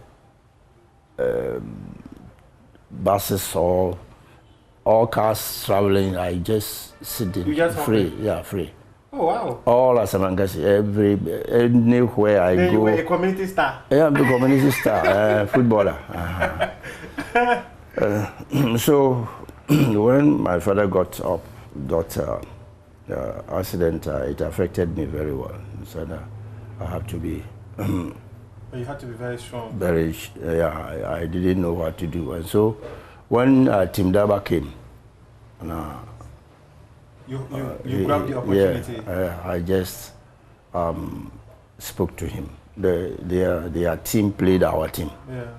I forgot the team of their team's name. My team was Samangase Shooting Stars. Now, when they came, we drew 1-1. And then they came the second time. Okay. And then we beat them 2-1. I scored the first goal. Oh, okay. And he was interested in me, and he said he will send me to a team. Okay. To play with. And then I said, I asked where the team is. He said, it's at secondary Takoradi. I said, okay, I'll go. I told my father, I said, I should go. And then he wasn't also having any money. So I had to go to secondary Takoradi to play football. Oh, okay. Yeah, because of the school I couldn't continue. So I joined 11Ys, and then after 11Ys. So when you went to Takoradi, you joined 11Ys? Yeah. Oh, okay. I joined. It was a second Division team. Greater Hunters. Ah, Greater Hunters. So Secondary. you moved from Greater Hunters to 11 Wise. That's right. We qualified. We didn't qualify to. We were second division. Yes. Greater Hunters were second division. We didn't win to go to first division. So 11 Wise came for me. Oh, okay. Yeah. Okay. They saw the talent. Yeah. Because I played there. And so when I joined 11 Wise, I think about a year or so, they started to pick Black Star players from the towns, Babayara, Kumasi, and so I was it the... They called us. They called us from... Is that a formation of the Red Republicans? Because I hear they were picking Baba Yara from Kumasi, there was Dogo Mo, then they will go to Hazabok and pick Dodo Ankara and pick... I'm from secondary level was. Yes. Baba Yara from Kumasi, Yes. Dodo Ankara, Olympus, Yes. Oblite, House of Folk. And I've forgotten some of them. So they called us. So we were footballers already. We know how to play already. We were playing in the first division. Yes. And from the first division, they choose the Black Stars. Okay. So what Ohinijan wanted to do was to get the top players in one team, so that we can be playing all the time. And that was, it was something they picked from, I think it's Germany. Their national team players were all military men. They were in one place. But at that time, Ohinijan, Kwame Nkrumah, you know, he didn't want it that way. He didn't want soldiers to take control. So he said it should be a national team. So it's real Republicans. It's Osagyefo's own club. Yes. That is OOC, Osagyefo's own club. Yes. It was for Kwame Nkrumah who brought that team. So he said he saw from Germany and other countries that their players were from army. But he didn't want to take us to army. Yes. Yeah, he didn't want the army. So Kwame Nkrumah, when Kwame Nkrumah decided that it should be real Republican, that's when they started picking the best talents from all over the country. That's right. I hear some of the clubs rejected the thing. Clubs like Kumasi and Santukura were reluctant to leave their players. Yeah, I will tell you a story. I'm coming. They rejected the idea. But when we go to, but at a certain time when we win our matches, they support us. That is very normal. When you win, you have many people who are supporting you, who are very happy about it. They were supporting us because, and we went to, you see, I actually learned a lesson from Kumasi people or the Ashantis. They didn't want Baba Yara to be called to Republicans, as we were called. But when Baba Yara scored goal, they cheer him. He's one of their own, isn't he? We were playing Republicans and Kotoko, and Republicans playing Kotoko. And they beat us one, I think, first goal also. They scored first goal. They were happy, and they said, Baba Yara, they were hooting at him. And then he got a ball. He dribbled two people and he scored. He said, yeah, Baba Yara. But people know. Let me just take you back small. How many siblings do you have? Siblings? Yes, as in how many, like brothers and sisters. How many children did your parents give birth to? Oh, we were 4. You were 4? Yeah. Were you the senior or the second? I'm the second to a woman. You're the second? To a woman. And then the third was my next to me, my son. And he was the third to my mother. Yeah, he was son. And then another woman. Oh, okay. Yeah. So, so are you 2 boys, 2 girls? 2 boys, 2 girls. Oh, okay. And then the first the first girl after me died. Yes. Oh, okay. And my brother, who was the third, is there, and then the last one is also there. Oh, okay. Now you are the senior one. In fact, yeah. He has been the male child of the father. You are probably like the father of the family. Mm-hmm. Yeah. But I want to take you back small to talk about the football story, right? Mm-hmm. So were you that talented as a young man? Because considering what you were telling me, it looks like your trajectory into football was kind of natural. Yeah, because Tim Daba, he was a coach. He had it. Oh, okay. And then he came to watch our match some time ago, I was told, but he didn't make us see him. He came to scout? To scout at Samankasi. I was playing almost every match. The town team was Samankasi Shooting Stars. Yes, yes. Yeah, we shoot to score goals. Goals. So we are stars. So we were stars. So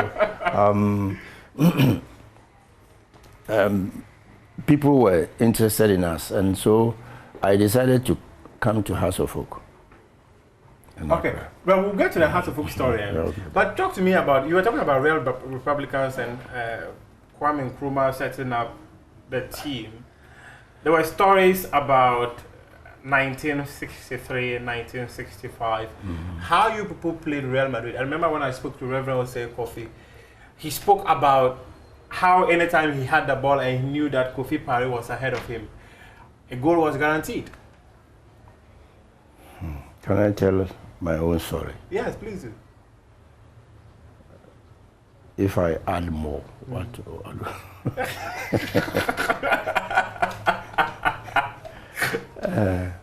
Okay, I was a utility player. A utility player is somebody who can play more positions. Yeah. I was playing, my position was 10. That is left inside. That is the time we were calling it left inside. Oh, okay. And then the wing half. And then I play 6-2. 6, I am in the middle of the the two back, yes. The two center backs, and then the forward 5. Yes. So I receive from here and I give. Okay. And so when the defenders get hold of the ball, they give it to me. I bring it to the people in the more of the playmaker. Yeah. And so the position needs a lot of strength. Yeah. So when I receive from the defense, I go for it from defense. Then I come forward and give it to the forward line, and I follow them. And then when they get the ball from us too, I have to run back. So covering so many yards. Yeah. So Salisu was at my left wing. He's at the wing, and I was playing 10 position. Agrifin 9. Eduardo 8. Babayara 7. Yeah. Now, so the ball, we give the ball to the team we are playing. Yes. We're going forward here. So when the ball goes to Babayara, I have to follow him. If they get it back to the number 7, I have to go back. To go and cover up. And cover. So that is what I call a utility player. I play every place. And then when we get fouls also, yeah. Maybe either free kick. Yeah, I know how to kick it. Oh, okay. Well, I know when and where somebody will be. And so. Did you play that friendly match against Real Madrid in 1963? Yes. How was it like? It was like Ghana, Brazil. Because Brazil then was great. And Real Madrid were European champions. Yeah, they were European champions. That match, if if it was not on Hinijan, we would have beaten them. Why? The reason is almost every time Ohinijan tells he speaks the truth or he sentences us. But that match, he said, hey, Real Madrid before they were saying, yeah, deal. In fact, Reverend Sekofi also said he said it. He said what Ohinijan said. If he encouraged us, we would have beaten them. Because we score and they redeem. Yes. Did he tell you that? Yeah, he did. We score and they redeem. So that was it. You needed encouragement to win this, but he rather came to discourage you. Yeah, he almost every time he will tell you, bro, forward. Why if you take a difference, he almost encourages us every time, and especially so when we travel outside. We are in a plane. We talk of football, the match that we are going to play in the plane. In the flight? Yes, in the flight. Tell me your first flight experience. How was it like? My first flight experience, have you heard it before? No. No, but why do you ask me that question?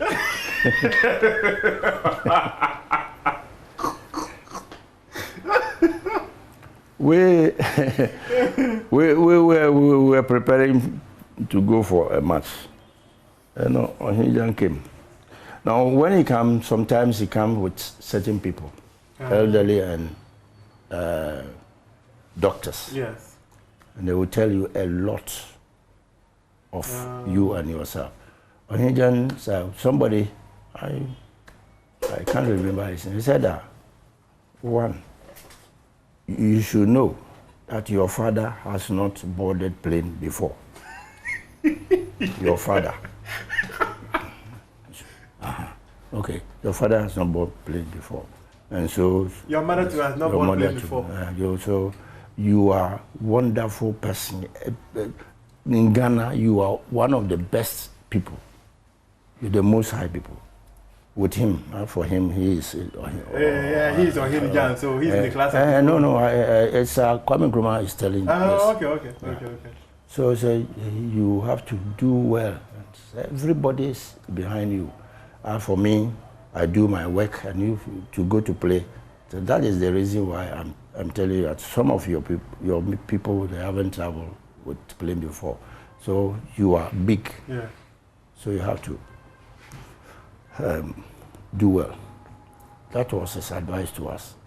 And maybe you call about 5 like you call them, and then as we are there, they will come to him, as if they were coming to. He called them to come and speak to us, and then another person said, this man want to say this, so and so. This is so and so. This is doctor.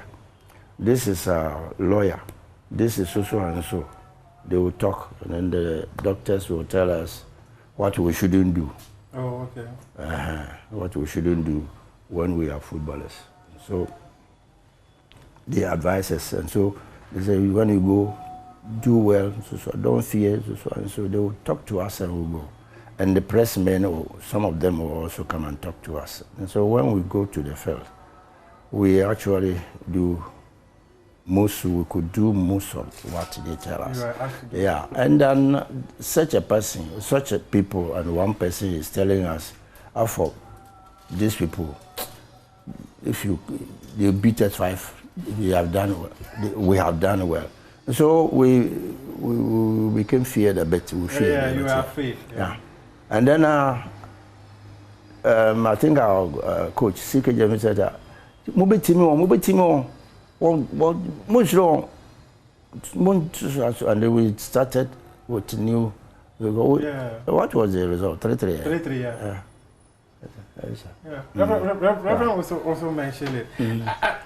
Reverend said something quite interesting. I want to talk about the 1963 and 65 AFCON wins, because following those successes, there are so many stories out there that are suggested that you people were promised houses, but you never got the houses. In 1963, when we were about to we were preparing to go to camp. We heard a lot of rumors, and then it became, they told us, so it wasn't a rumor again. Yeah. We heard it from, they said that they said that when we win, they will give us a house, 2 bedrooms and a hall. Okay. House. Everybody, after the match, they will give it to us. So, in short, we won. So it should have been given to us. Yes. And then the time we went to greet Nkrumah, and after we have won and he knows we have won, we have to go to him and tell him. So he said there is the time was not good, money wasn't good. So he is telling us to go and play 65 and win it also. When we come, he will give us 2. So it means that if he promised us, yes. It not be 2 houses. Yeah, 63. We won 63. And you won 65. We won 63. We won 65. With 63, they didn't give it to us, and then 65, they gave it to us. You see. So you were supposed to get 2 houses. 2 houses for winning 2 AFCON titles. AFCON titles, yeah. And they never came? No. Did you follow up? Did you people follow up? It became something that we didn't follow up. But was it disappointing? Were you very disappointed that you didn't go? Very well disappointed.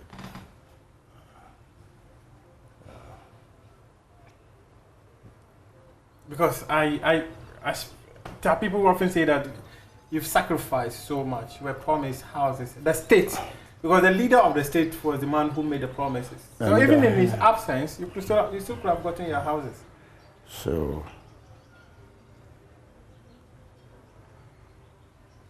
Is it painful? Oh, it's. Well, this happened many years ago, actually. It's happened many years ago. No, it was painful, but to me, we forgot about everything. Successive governments have never also made efforts to give you your houses. I remember speaking to one of your colleagues, and he attributed it to the coup that took Kwame Nkrumah out of power. Well, that is not what I know. What I know is that he said that he told us there wasn't money at that time. Yes. And so we should go and win the second, go and win the 65 one. 65 was away. Hey, which one? Yes, 63 was it? Was here. Yeah, was here. Was in Ghana. So. But when you came up from 65, what did he tell you? Nkrumah? Yes. There's no money at that time.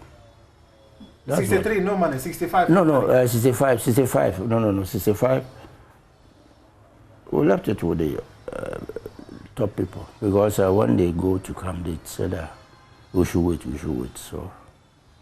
You waited and waited and you never got it? But what can we do as players? But this is probably something that even sometimes when you are needed again to sacrifice for the country, you would be reluctant too, because I've heard people who say that you gave your all to the country made a promise, and it never redeemed those promises.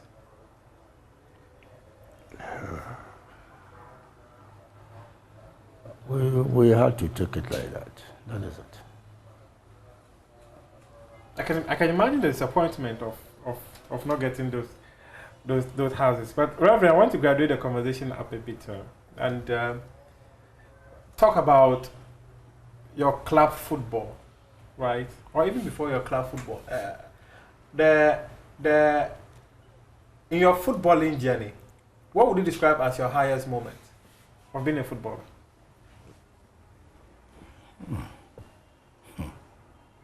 Is it winning the 63 and 65 AFCONs? Yeah, that is all. Because that has brought something to the country.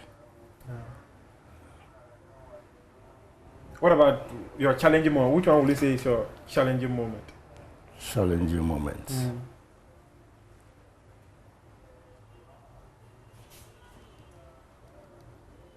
Your challenging moment as a footballer. I know it's been long. It's been many, many years ago. But probably something might have happened that up to date is still in your mind. Republicans, we had an accident at Pandu. Yes, when you went to Pandu and you were coming back. I was with them. You were in the team? Yes, but I got out from the car. Wow. Wow. Yeah, because, and is that accident that ended the career of Baba Yara? Yes, because, that is it. Baba Yara was with him. We were also at Kande State. This is my block. This is block. So I was with him. Because reading the history of Ghana football, it is one of the things that many of you, in fact, I remember when I spoke to Wilberforce and Fum as well. Yes. Reverend Osei Kofi, they all spoke about that accident when you two went to Kando and you were coming back and the accident happened. But the two were not in. But Reverend spoke about how it affected Baba Yara. Oh yes. Yes. It affected him. Yeah. He never played football again. Huh? Yeah, from that time. And he was one of our best players. Yeah. Yeah, he was, when he gets hold of the ball, before you can take it from him, and before you can take it from him, those scorers too, we are there.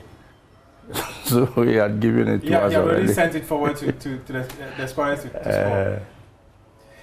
If you have just joined us, we are speaking to Reverend Kofi Parry here on Prime Take, and this conversation, the full interview, will air on Saturday at 7:30 p.m. here on the Joy News channel.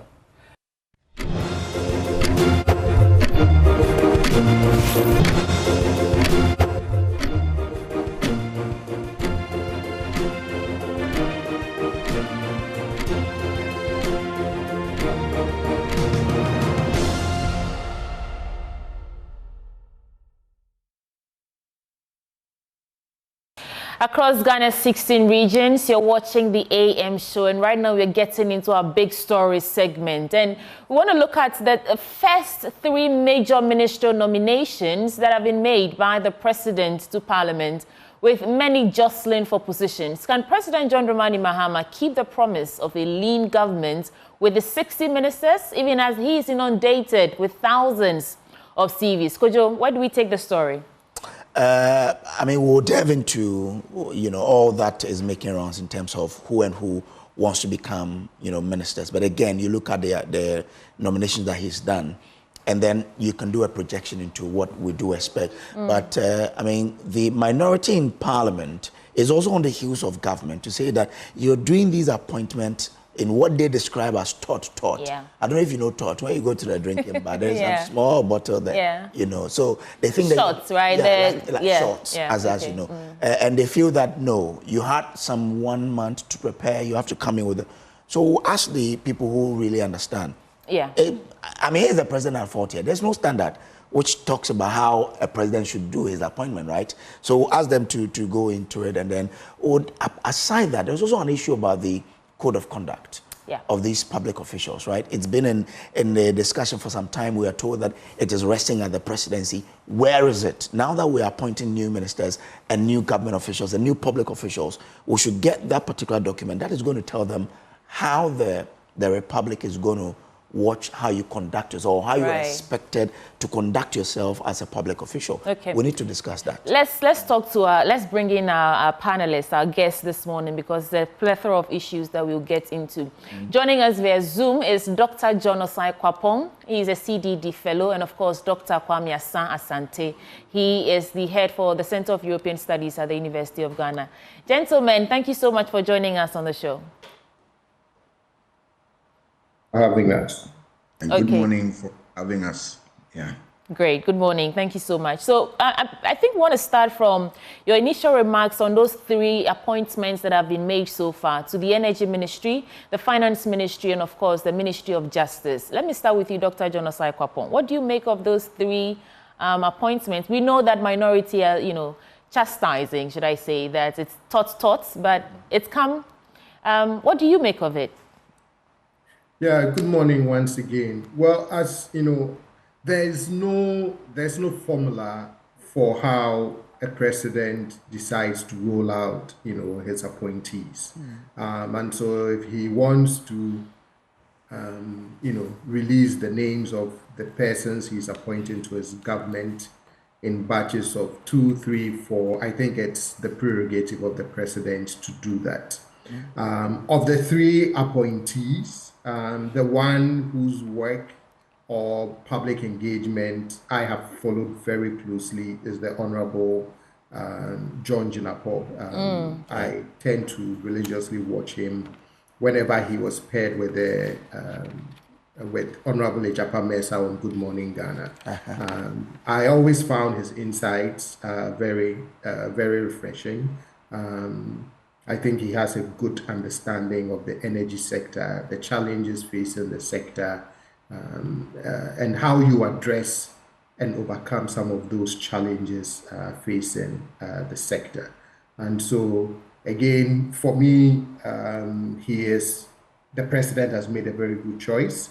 At the end of the day, he knows his people very well, and he knows those who can serve his government well. So regardless of the public commentary or how Ghanaians would react with good intention, ultimately I think we have to trust the president's judgment that he's making picks based on people he believes will serve him and serve his government well.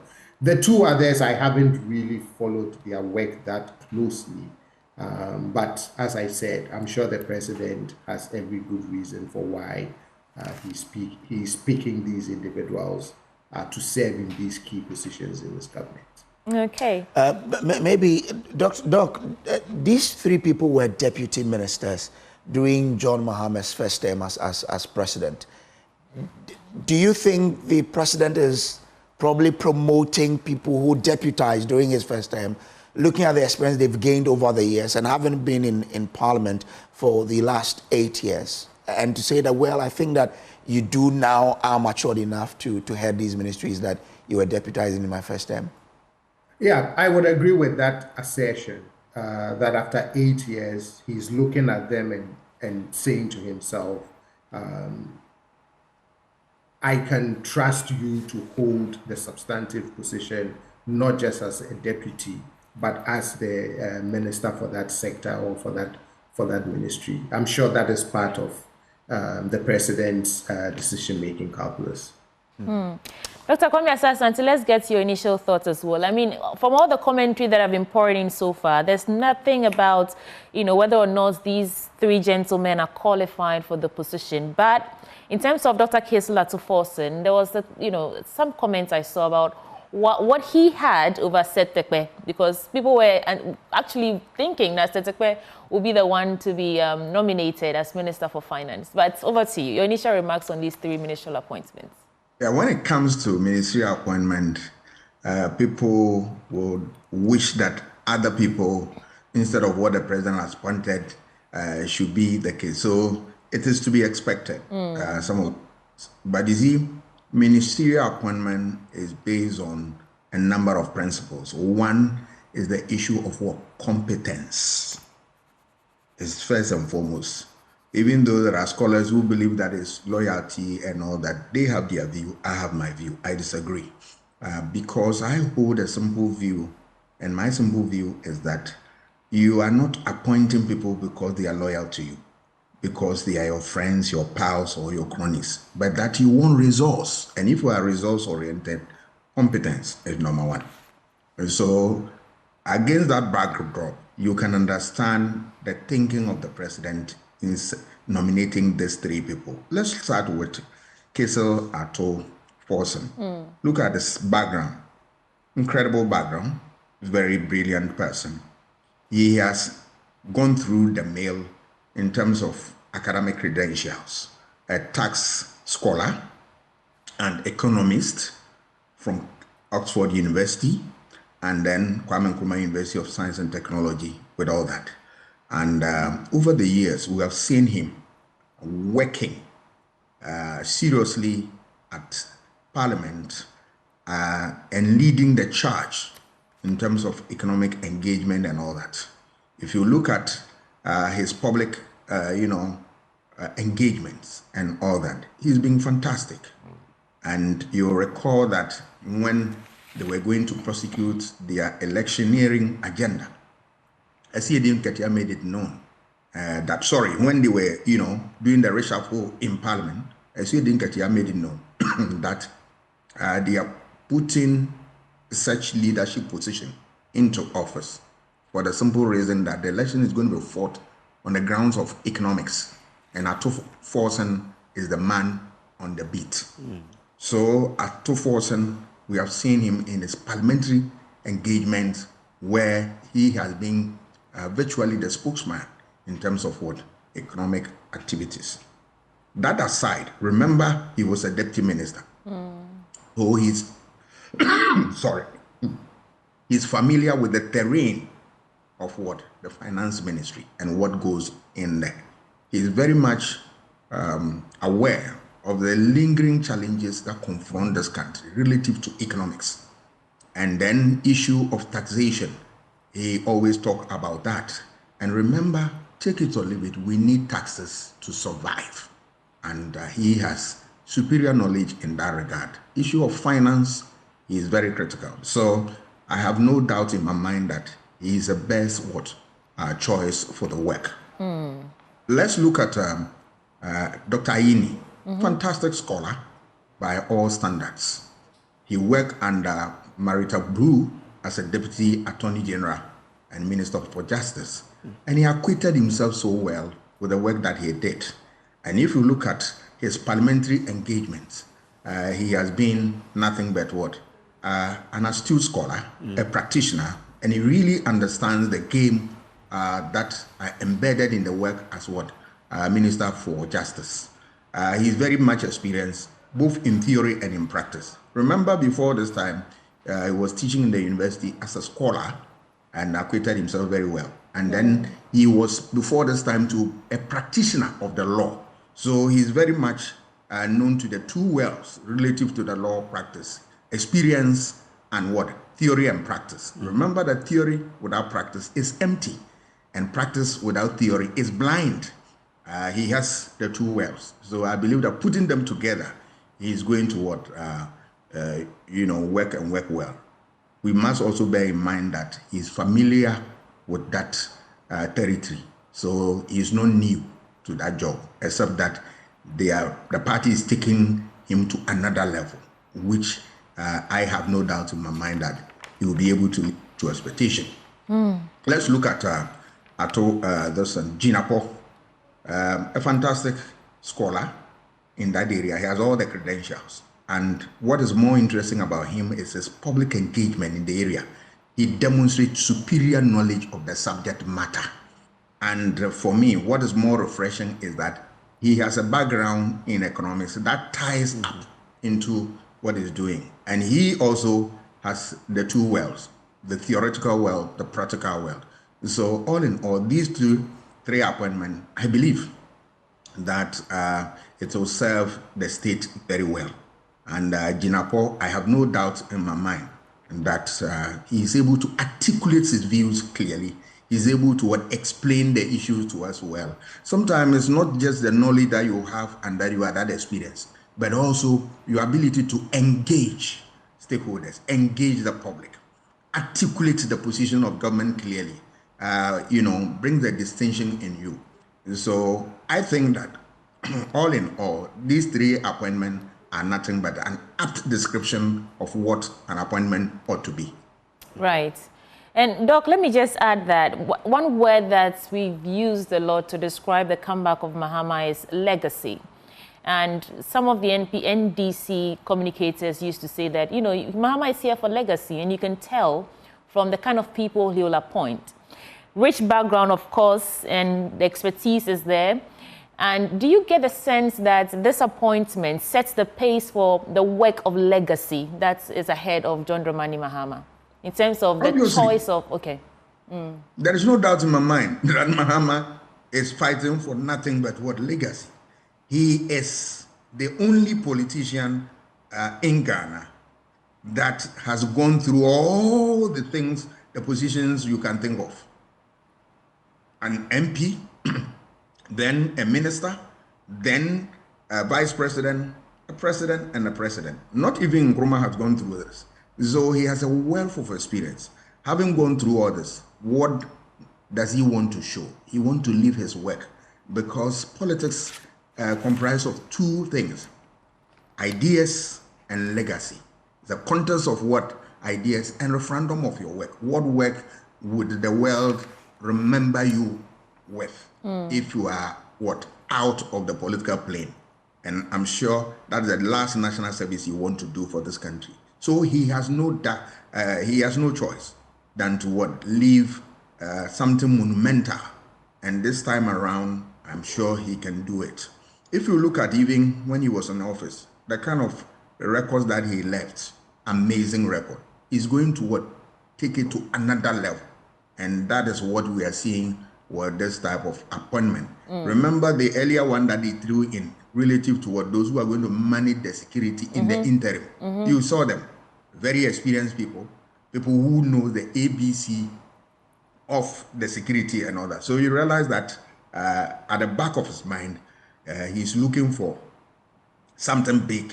And the big is the legacy that he wants to leave. I have no doubt in mind that is the focus and direction of the president. Could you interesting thoughts? I mean, let me bring in Dr. Kwapong to look at, what do these appointments mean in terms of direction of the government? Okay. Doc, help us understand. If you hear these three people, Dr. Kese Latofosen, John Abdullahi Jinapo, and Dr. Dominic Ayine, what sort of direction of the government do these three appointments communicate to you as a watcher? At least if you look, if you focus on the Ministry of, if you look at finance as well as energy, there are two things that they would have to contend with. One would be whatever legacy challenges they inherit from the current government. Already you've seen some of the conversations around the energy sector and what this government is up to.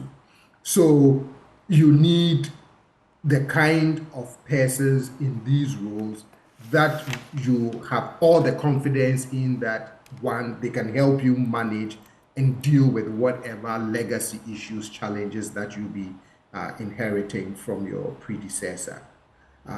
But what it also then signals then is, because you also have your own government priorities, things that you promised during the election, you also need the kind of hands that would help you be able to implement those policies and those ideas. And so the signal here is that I have in these persons, and then if you add the AG, I have in these persons the hands that can help me both manage whatever legacy issues I'm inheriting, but also who would be able to help me achieve my policy agenda in these key ministries. What should they, the three people who have been nominated now, be focusing on? If you look at the enormity of the challenge that confronts this government, especially a government that promised to, scrap e-levy, betting tax, and what have you, what should the finance minister especially be looking at? The energy minister, John Jinapo, he understands the sector. What should he be doing, as well as the AG? Because in all of these two ministries, finance and energy, they will be entering into contract that needs the expert advice of the Attorney General. That's a very difficult question to answer, in terms of, what should they be focusing on? Because there are quite a number of, as I previously mentioned, ideas or policy, promises around the economy, around the energy sector, even around matters of governance, that will definitely go through, the AG's review and things like that. So for me, my broad response would be, they would have to figure out that in the first 6 months to a year, what are the kinds of issues that will have the most immediate impact in trying to address whatever challenges that are faced with the economy, with the nation's fiscal position, as well as in the energy sector. I'm sure for the Honorable Jinapo, one of the biggest things on his mind would be averting an energy crisis, because we've been hearing some of that being discussed in public spaces, that that is one of the legacy problems that they would have to deal with. The extent of which we are yet to fully know. But assuming that all of the facts that we are hearing are correct, then one of his immediate priorities should be how to ensure that we avert any talk of an energy crisis.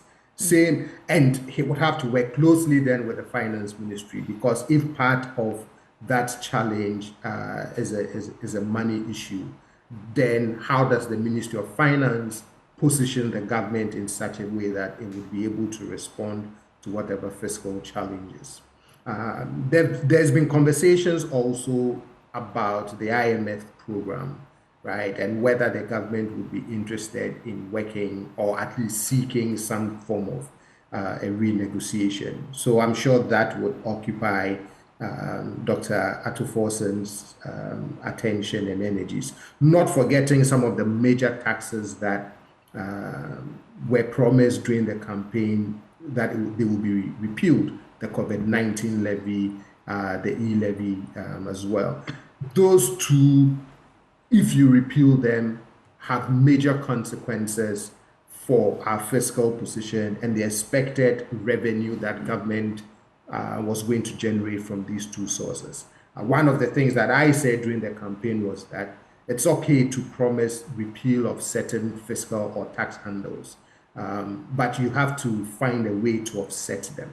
And so that for me would be one of the immediate challenges, or should I say one of the immediate issues that would preoccupy the Minister of Finance, which is how do we ensure that we can offset any revenue losses that would come from repealing these two tax handles, and how soon do we want to do it? Right. Well, we did say there were a plethora of issues. Should we move on to the conduct of public officials? Now, the last time I heard anything about this bill, Kojo, was when the president met in Kumasi, Ghana Bar Association. He delivered a remark and he said that before his tenure ends, that bill will be passed. And nothing was heard about the bill, the passage and all that. And yesterday, President Mahama made that speech and re-emphasized that they will pass the bill. I know that a lot of civil society organizations, including Occupy Ghana, Coalition of Civil Society Organizations, have said that the delay in the passage of this bill shows the unwillingness to fight corruption. Now, President Mahama says we are going to pass this bill. I don't know if it's a matter of waiting in anticipation for it to be passed quickly, or should we even be looking at what the bill seeks to do and then find out where to go from there. So let me throw this to Dr. Kwame Asante. Obviously, it's a good call that we are going to pass this bill, but is that all there is to do when it comes to conduct of public officials, to simply pass that bill? It is the first step that you need a law to regulate the conduct of people, because dealing with governance and accountability, programs, you always have to tie it with what rules. It must be spelled out in black and white so that people would, inform themselves that these are the rules of the game. So that is the first port of call. The bill ought to be passed. But not only that, because if you listen to his speech, the president's speech, he detailed about four important areas: finance, investment, constitutional review, and then governance, and the last one was corruption and accountability issues. So legislation is critical here. So those bills must come in to support the existing one. But having said this, you need to take the conversation further. I will want the Attorney General, the nominated one, when he's given the nod, to look at the issue of what this thing about declaration of assets, right? The law that exists, it for me is the most annoying, and it doesn't help anybody. All right, you go and deposit all your things in an envelope and nobody see the content on it. That law has ceased to be a useful law if we really want to fight corruption, and particularly so when you are talking about conflict of interest. So something must be done about it so that we have a law that will stand the test of time. It's one of the things that I expect the new Attorney General to be able to handle that. Not only that, there are other bills would have gone through parliamentary processes and they are waiting the signature of the president.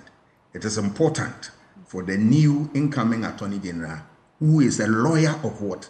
The legal advisor of the government, to advise the president to take a critical look and address them.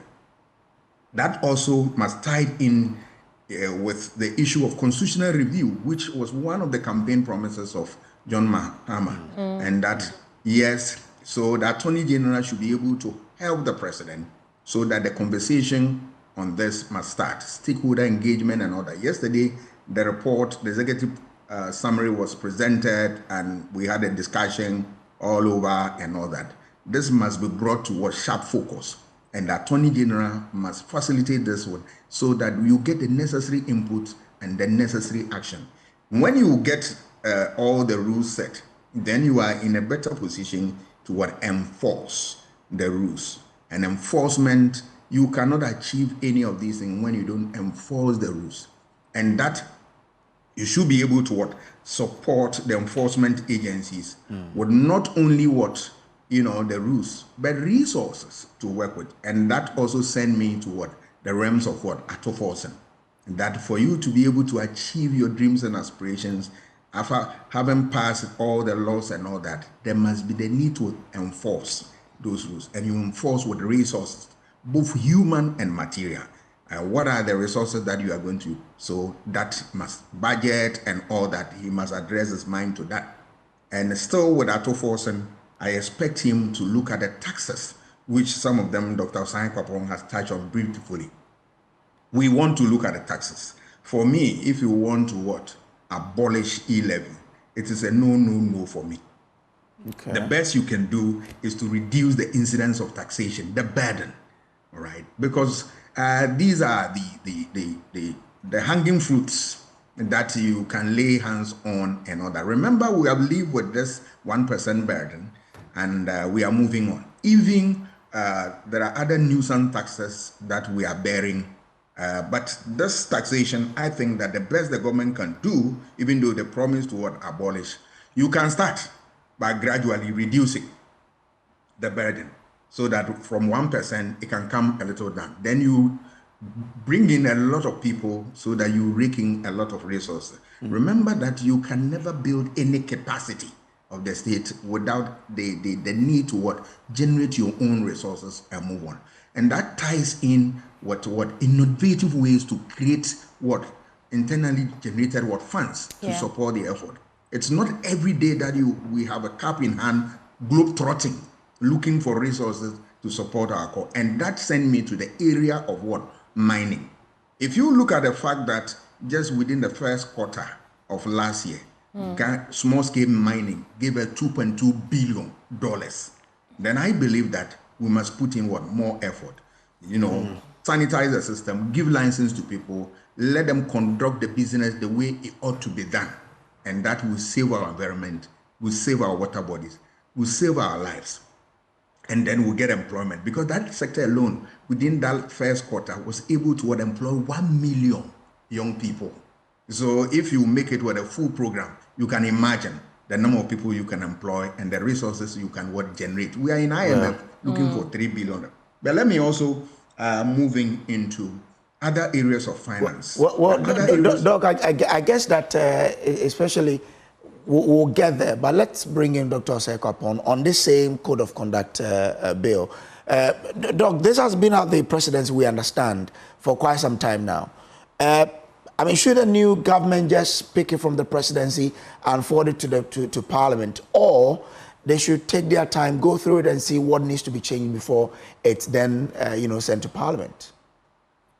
I think it would, it would be helpful if they can also have a second look at the contents of the Code of Conduct Bill, see whether there are additional provisions that they want to add. So, for example, during the campaign, I recall that one of the things President Mahama promised was that no member of his government, no political appointees will be allowed to purchase any kind of state property, whether it's a land, a house, things like that. So if those things are not included in the Code of Conduct Bill, I'm sure it will be something that he would want to have as part of it. But if they can take a look at it, quickly make whatever necessary revisions there is to make, and then send it to Parliament for approval, that would be helpful, especially as we are still waiting for all of the political appointees, especially the ministers, deputy ministers, to go through vetting. By the time the government is fully constituted, if you can have it in place to guide conduct, that would be very helpful. At the same time, though, we don't have to wait.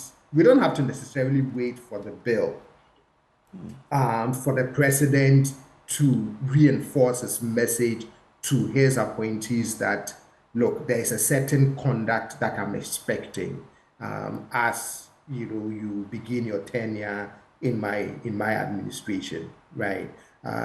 Not that the bill is not important, but I believe as we wait for the bill to come to fruition, he can reinforce that message of the kind of conduct that he's expecting from people, that will be serving in his administration. All right. Dr. Kwame Asante wanted to get into something related. Doc, maybe let's hear him out before we move on to other stories. Yes, I was trying to link all the code of conduct in a certain fashion that will really give us the results. Because you see, the code is nothing when it's not enforced. The code is nothing when people cannot those who want the code to be seen to be working don't articulate them so that even those who don't know will get to know it. Even the doubting Thomases will be alive to the fact that the code is working. So advocacy must come in, all right? Yes, people are aware of it, but let's make conscious effort to speak on those issues, educate people about it and all that. And that is a function of NCC. Institutions must come in. Institutions that help in advocacy, they must come in.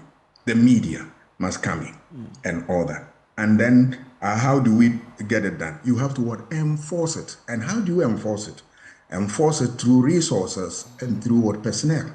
We have to put this structure in place. In the US, they will tell you that the American Parliament is unique.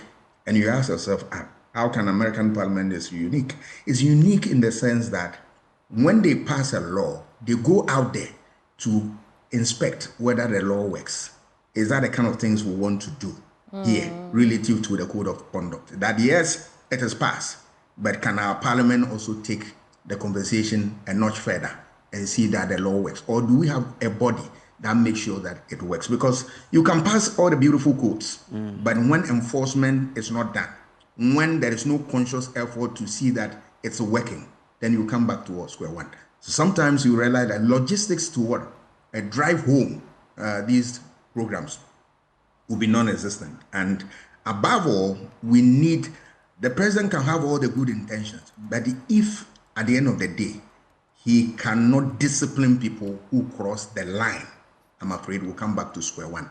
So the president must also demonstrate to us beyond reasonable doubt that he is ready to whip anybody in line and sanction any human being, be he one of his ministers or whoever. Any person who crosses the line, the president will get the courage to put his foot down and say that I'm going to deal with it. I am saying this because there is a certain practice in this country where people fall foul of the law, and then the next day they are knocking at the door of chiefs, important chiefs, to come and intercede on their behalf. And these things don't come public, but behind the scenes they do.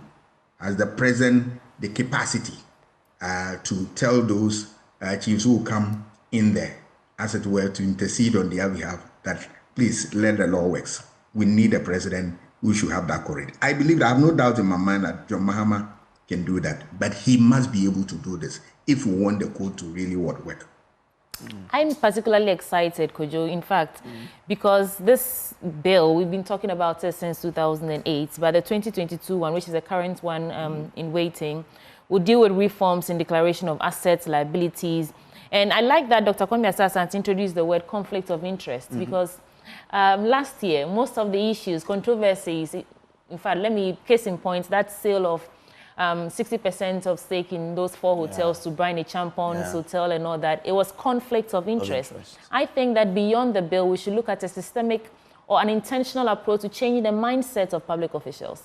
It's not enough that we say that this is the conduct of public officials, so you have to stick by it or we are booting you out. People don't even understand why we have these laws in place, though. But in a country where we've realized that if you leave us to do what we want, we may probably do whatever. I think that, like they said, we should ensure enforcement of the law, if the bill becomes law, is there, so that people know that if you do A and B, there's this punishment with it. Then, of course, we can build Maybe that will actually change the mindset of public officials. Well, okay, that will be solid. But let's move on to other matters now. But Dr. Kwapon, let's bring you on and talk about something that this president has been talking about for quite some time. Even in his inaugural speech, he mentioned the constitutional review.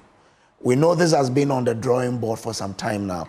President Atta Mills put together a committee to look at the Constitution and bring forth some recommendations. It's been on the board for a long time since.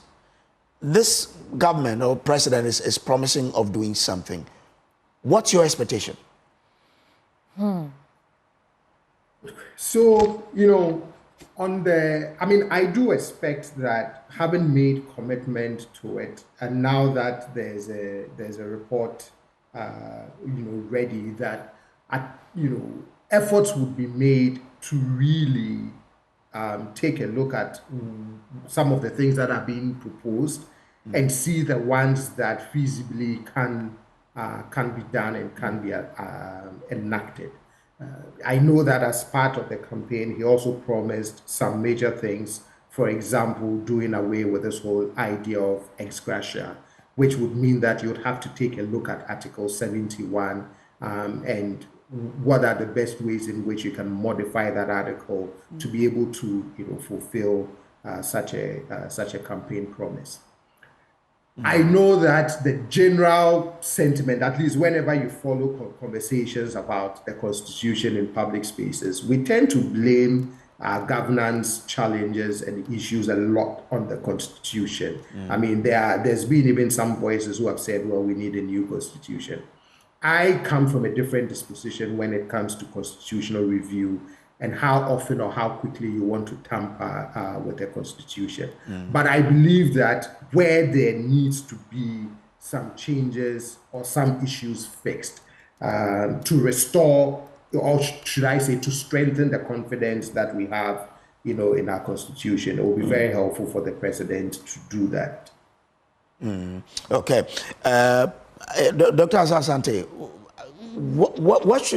where should the government start from if you want to then deal with constitutional review? I've heard about the election of MMDCs, for example. What do you think the president and his government should start from in tinkering with the constitution that we have? The committee that recently has presented its report, I have glanced through a few pages. I haven't finished. But I said that is a good starting point because they took into consideration the one by Professor Fiajo's committee that went around the whole world and gathered issues and put them together, and it was not attended to. And then in addition to that, they've also added other existing rules and regulations and then solicited a lot of views about it. I think that is the starting point. You look at it and then see what can be added, what can be taken out. If all is said and done, that becomes the first port of call to approach the issues, because the little that I've seen, they've done a whole lot of work and they've talked to almost all the stakeholders, very important stakeholders, and they've, come up with certain suggestions, which are very beautiful and all that. Even though I've not finished reading, but the few pages I've read, I don't know whether the other pages have that about capping the Supreme Court. I don't know whether it's inside. But if it's not there, it is one omission that I believe that it must be brought to light. Because we cannot continue on this trajectory where government will come and continue to pack the court, and then it creates all manner of problems for us. You will see the attack on the court, and I believe that for us to be able to deal with this problem, we should be able to cap the court and then make sure that we build capacity of the court. If you go to the US Supreme Court, 9 judges, they all sit at a goal. And under each judge, there are crack lawyers who work under them, about 15 of them for each judge, right? If we have a similar thing of this nature, where crack lawyers surround each of the judges, and then they supply him with all the research material that he needs, so that our judges will have time to reflect on what the issues and then handing judgment that will stand the test of time. For the US, they also have a limit that I'm sure they take about 50 cases a year. We should be working towards some of these things so that we don't overburden our judges, and that anytime we need their services, they can come in and then deal with issues. If you look at it against the backdrop that recently we heard from the Chief Justice that there is a particular judge who is handling 1,000 cases. Obviously, if we don't take care, we'll have a bad story that this judge can break down. This is not good enough. So some of these things ought to be looked at if we really want to ensure this. But above all, if we get the preparatory work done, we need to have a stakeholder engagement as to what will go into the final, amendment procedure, so that we get all the fine details into the Constitution, and then when we amend it for that will stand for a long time. There are a lot of issues that need to be looked at. So thank God we have something to begin with. So I think that that's the best way to go. But Dr. Koppon, if you look at the work that the committee led by Oseche Mensah-Bonsu did, according to him, they wanted to ensure that they open this up for cross-sectional interrogation. They want the people of this country to interrogate the work that they've done. Do you think it's something we should continue, should allow the people to look at? And what are the significant portions of this Constitution, and from the experience you've had from other places, do you think we should probably pay particular attention to? So definitely engaging the public on some of the proposals will be extremely helpful, because at the end of the day, you also want the support and the goodwill of Ghanaians to back whatever changes that ultimately we would be making, or amendments we'll be making to the Constitution. Public education will be extremely helpful. So this is where the NCC, for example, would have a key role to play in this.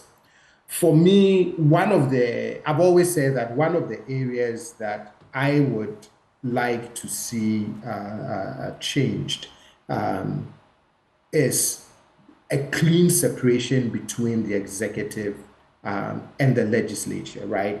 I'm not a big fan of having members of parliament also as members of the executive. I know Dr. Asante disagrees with me on that. But if you're a legislature, I want you to be a legislature. And if you are a member of the executive, I want you to be a member of the executive. I think sometimes it makes it very difficult when you live in both worlds to be able to discharge particularly your oversight duties of the executive. So that, for me, it would be one thing that I would like to see modified when it comes to any form of constitutional review. One of my favorite parts of the Ghanaian Constitution is Chapter 6, the Directive Principles of State Policy, which lays very clearly the expectations of the state in terms of the policy deliverables. I think we can take a look at which of them still remain a realistic burden to place on the state, and which ones can be modified and not made a constitutional obligation. But that would be, for me, the two areas of interest for me in any constitutional review efforts. There have also been talks about a consultative assembly.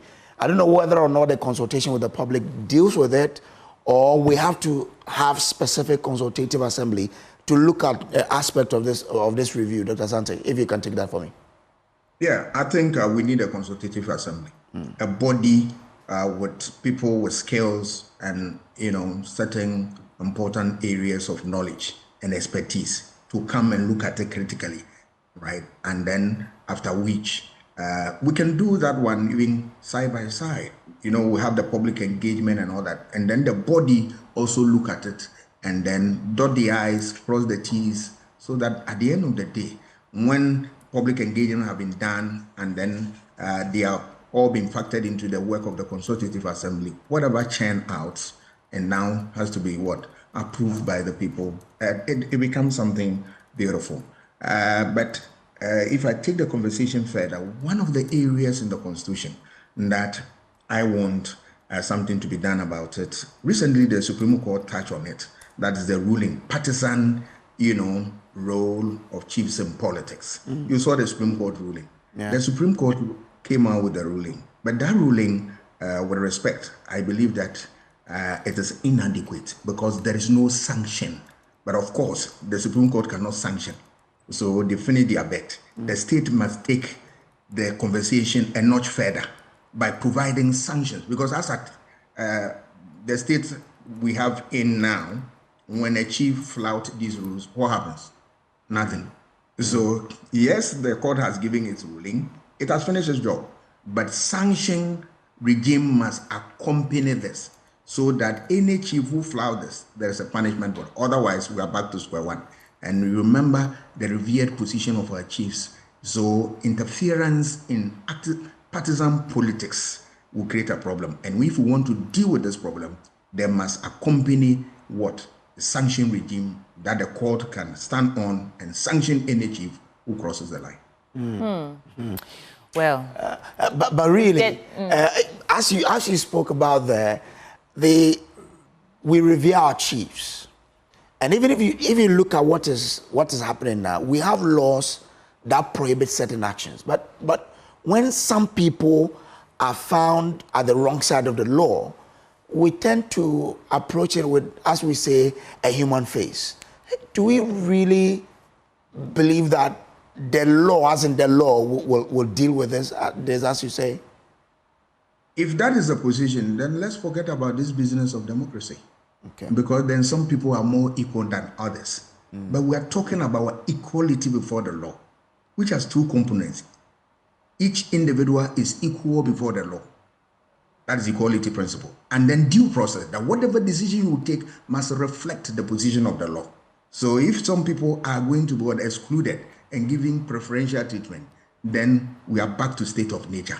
So I believe that if the state is interested in addressing this problem, attach sanction. Are you saying that if a chief commits murder because he's a chief, he will be left off the hook? No. We are all equal before the law. Mustn't it be much more of implementing or enforcement of the law than just enacting it? What are you enforcing? You enforce. There is nothing to be enforced here because there is no sanction. You can only enforce and get results when there are sanctions. That yes, we are telling you stop this. If you continue to do this, this is the punishment for you. Everybody will shy away because of the utilitarian theory that we are interested in what? Enjoying what?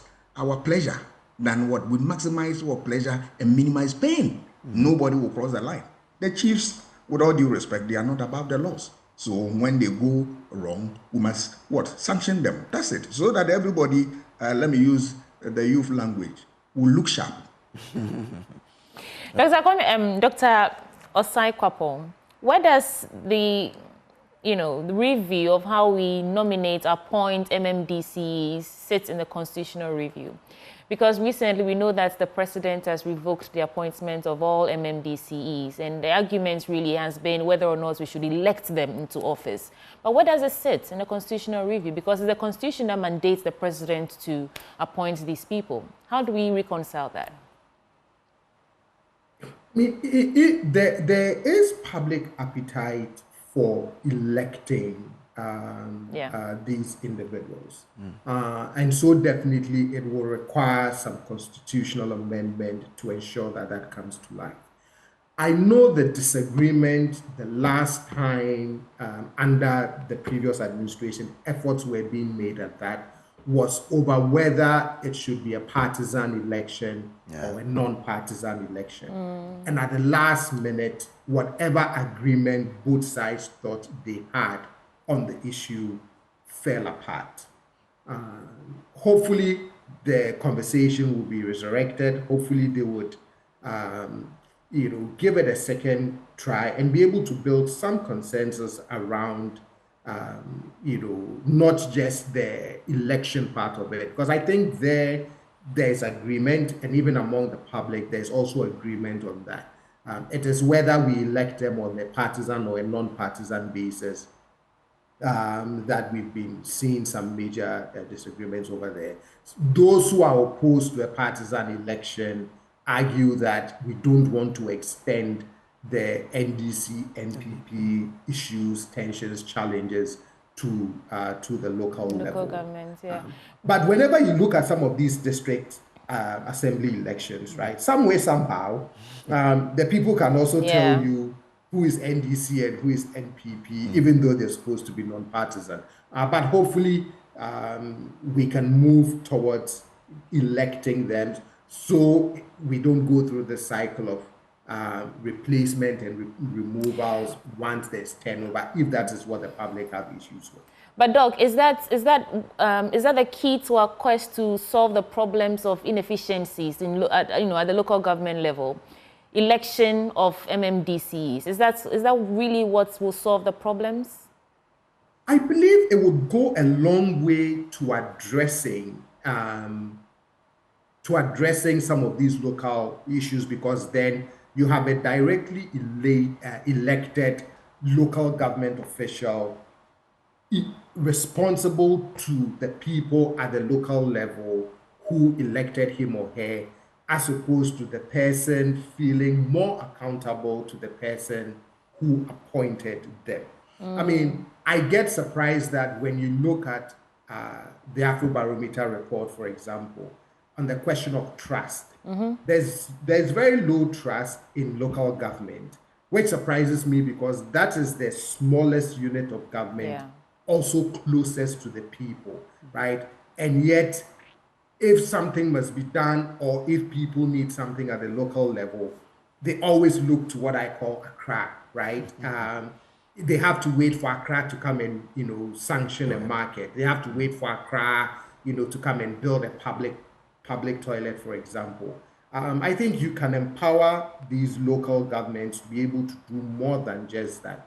But that election of them, I believe, will be helpful, will go a long way to strengthen some of the efficiencies around our local government. Okay.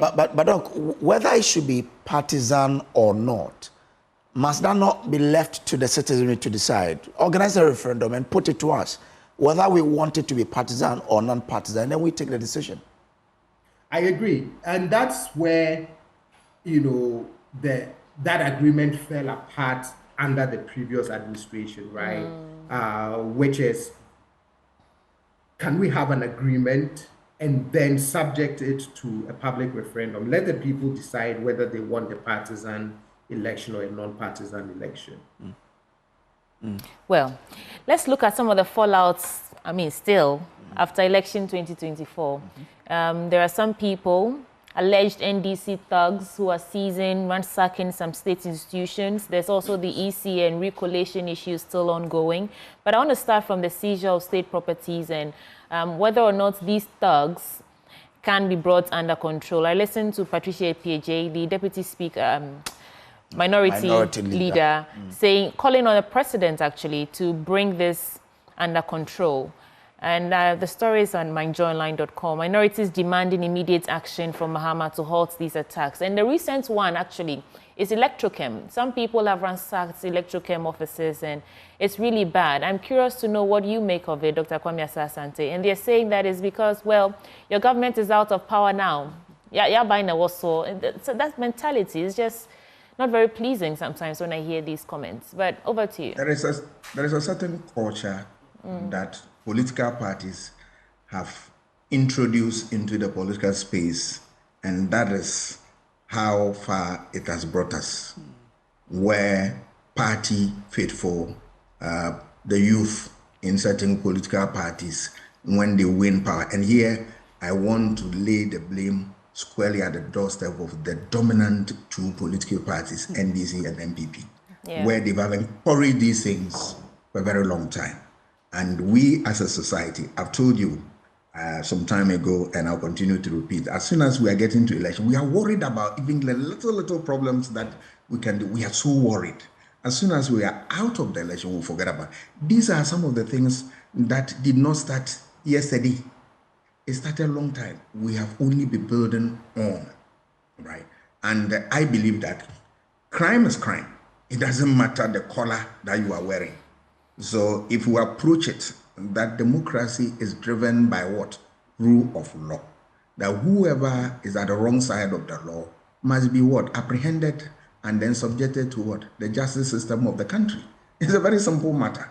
But to be able to do this, the police must be given the courage, the encouragement, the support, so to be able to do this work. Sometimes they are also afraid of losing their jobs, because we have seen in this country where some party boys go to do things untoward, police arrest them, and then at the end of the day, you find them on the streets and all that. They will even tell you that it will not go anywhere.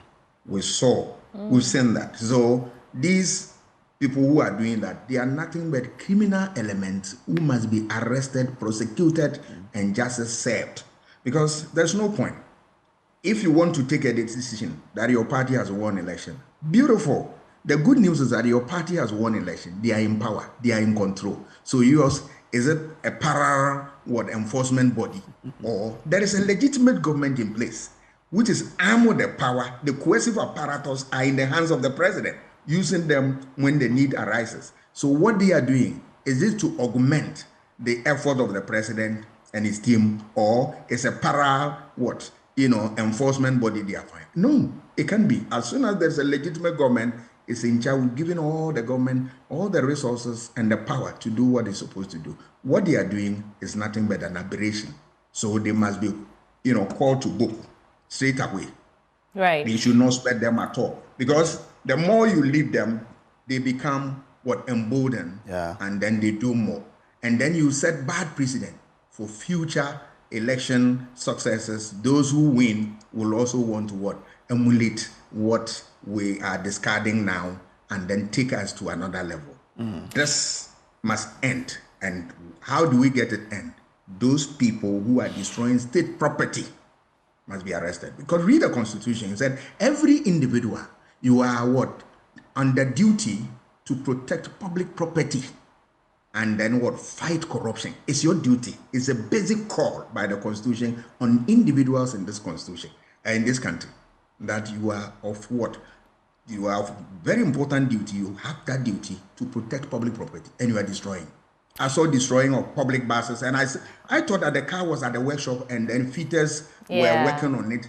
And I said, Jesus Christ, is it in Nkrumah's Ghana, or we are in some banana republic? No. You see, Doc, in a very interesting twist, they think they're actually protecting public property from supposed mismanagement or threats by previous. That's the sense I got from Patricia's message. And they said they're trying to protect the, property from previous administration officials who may loot things before the incoming administration and all that. So really, is it a failure on our side as citizens to understand the due processes involved, or is just a few, of us who don't understand that what we are doing is actually criminal?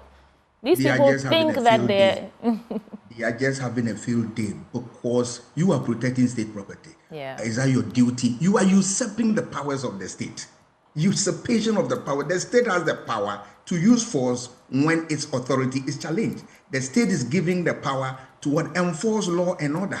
So which group is this? Are they part of the executive or part of the legislature? They are nowhere. These are nothing but what? Crimes against the state, and it must be nipped in the bud. Right. Well, this started, not today, it's been some ages.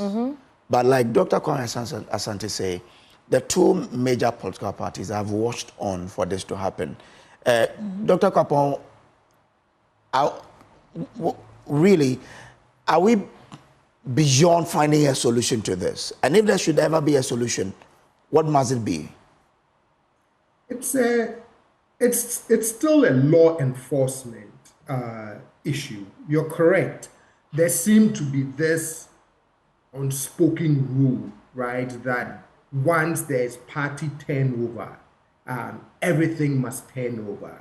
State institutions, you name it all. Even, I think in the past, we've even seen sometimes even fights over public toilets. It's still happening. I mean, exactly. Yeah, and so there so seemed to be this sort of unwritten, unspoken rule, which both parties and their supporters also seem to understand and quote unquote allow to happen. But it is really a law enforcement issue. We, in the lead up to elections, we tend to focus our energies a lot on security issues leading up to and on the day of the election. I think we don't tend to put in enough measures post-election. And I'm hoping that as we see these cycles over and over and over again and seeing them again after the 2024 election, we would also start giving more thought and additional efforts towards post-election security of state institutions, state facilities, state buildings, things like that. And then there's also an element of public education that is needed in all of this, which the political parties themselves can help. We need to disabuse the minds of the citizens who engage in these acts that's not the purpose of electoral victory, right? Especially some of the violence. I mean, so your party has won and you want to burn a building or you want to destroy some kind of state property. How does that benefit your very party that would have to find new resources to make new provisions for the things that you're destroying, right? Or things that you are violently taking over. There's a process that we can follow to make these things peaceful. So it means that we can then blame the police for not doing their work, because there are places where the people who are pushing other people or taking over some public spaces, and we've not been able to arrest and prosecute people. So, I mean, what needs to change then? Because the police know that you have to do your work, yet they are not doing it. Yeah, it's a law enforcement thing, right?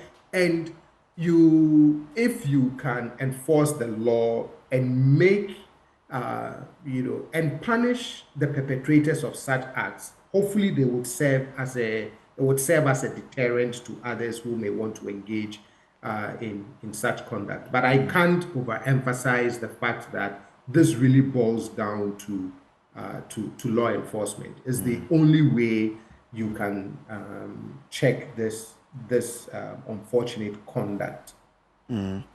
I don't know whether because Dr. Asante, as you say, the political parties, both the two leading political parties, the MPP and NDC, they have been doing this, and you said it rightly that sometimes you arrest someone and before you know the person is back on the street. So is there something we can do to tie the hands of these political parties so that they would allow the police the freedom to do their work? You arrest somebody, the person should go in if he or she has to.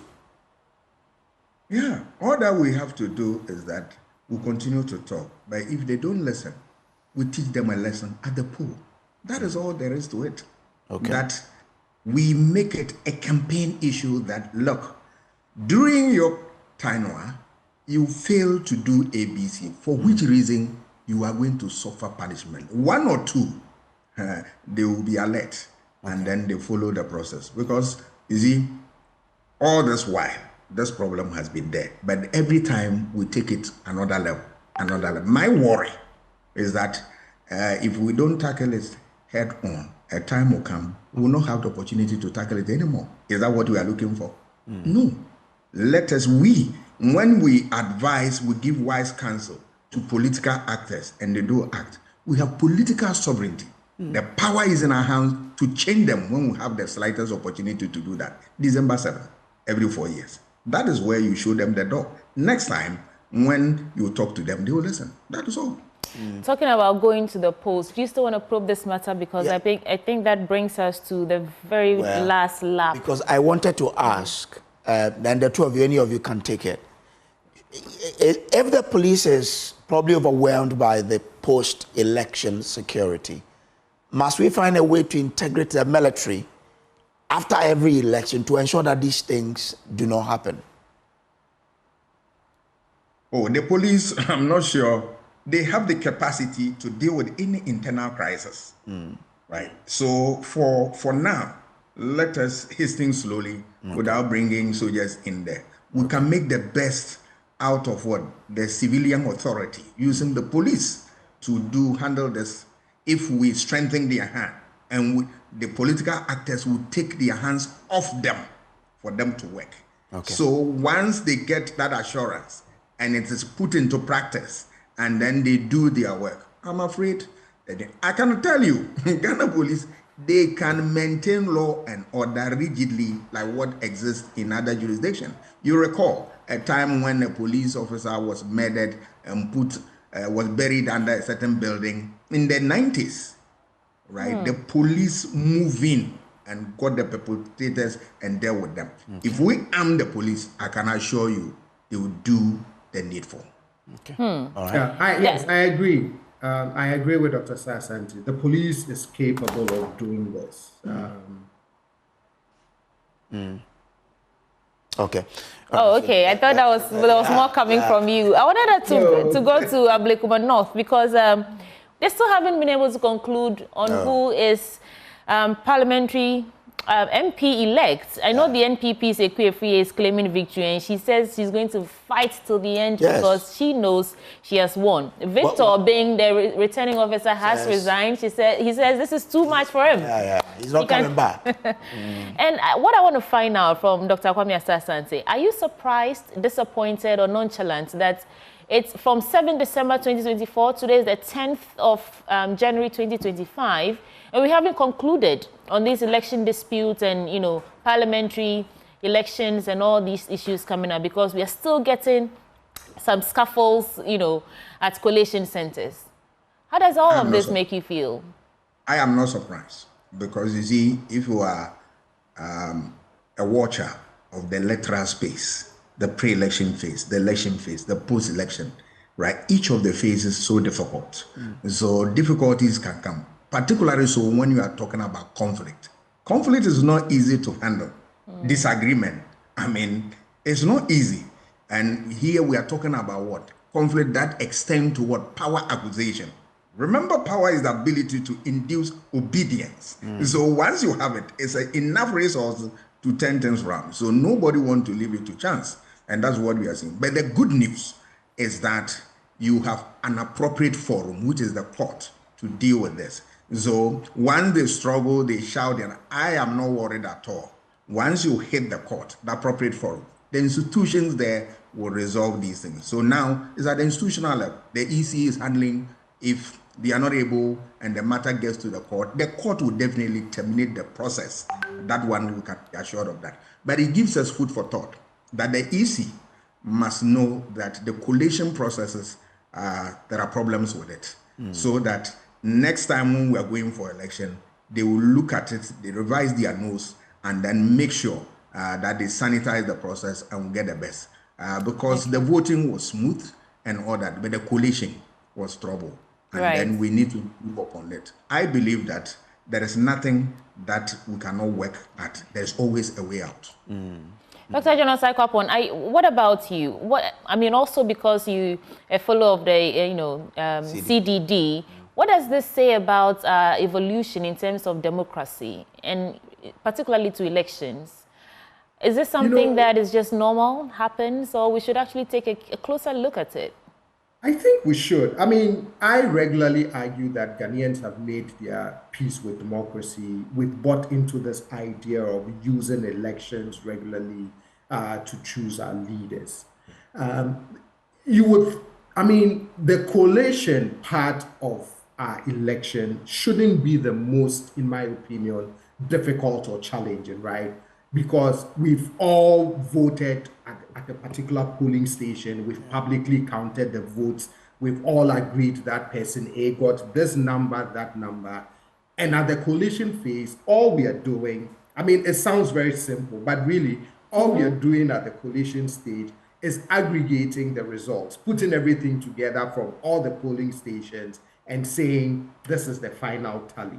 And so it surprises me a little bit to see that it is creating all of these issues and all of this.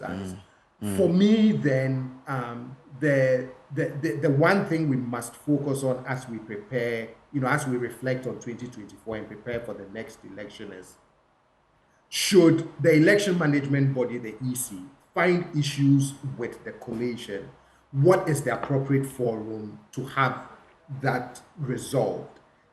My preference would be that to have some guidelines in place that allows the EC to do that administratively, right, without running to the court too many times. If the EC is unable to, and there are real legal infractions, sure, we can always go to the court. But we need to put in some guidelines and mechanisms that says that if something untoward happened during the collation process, that you allow the EC administratively to fix that.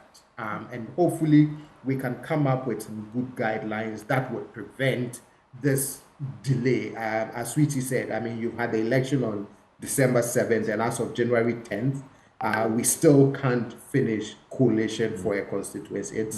It's worrying, and it can generate unnecessary tension, in a given constituency.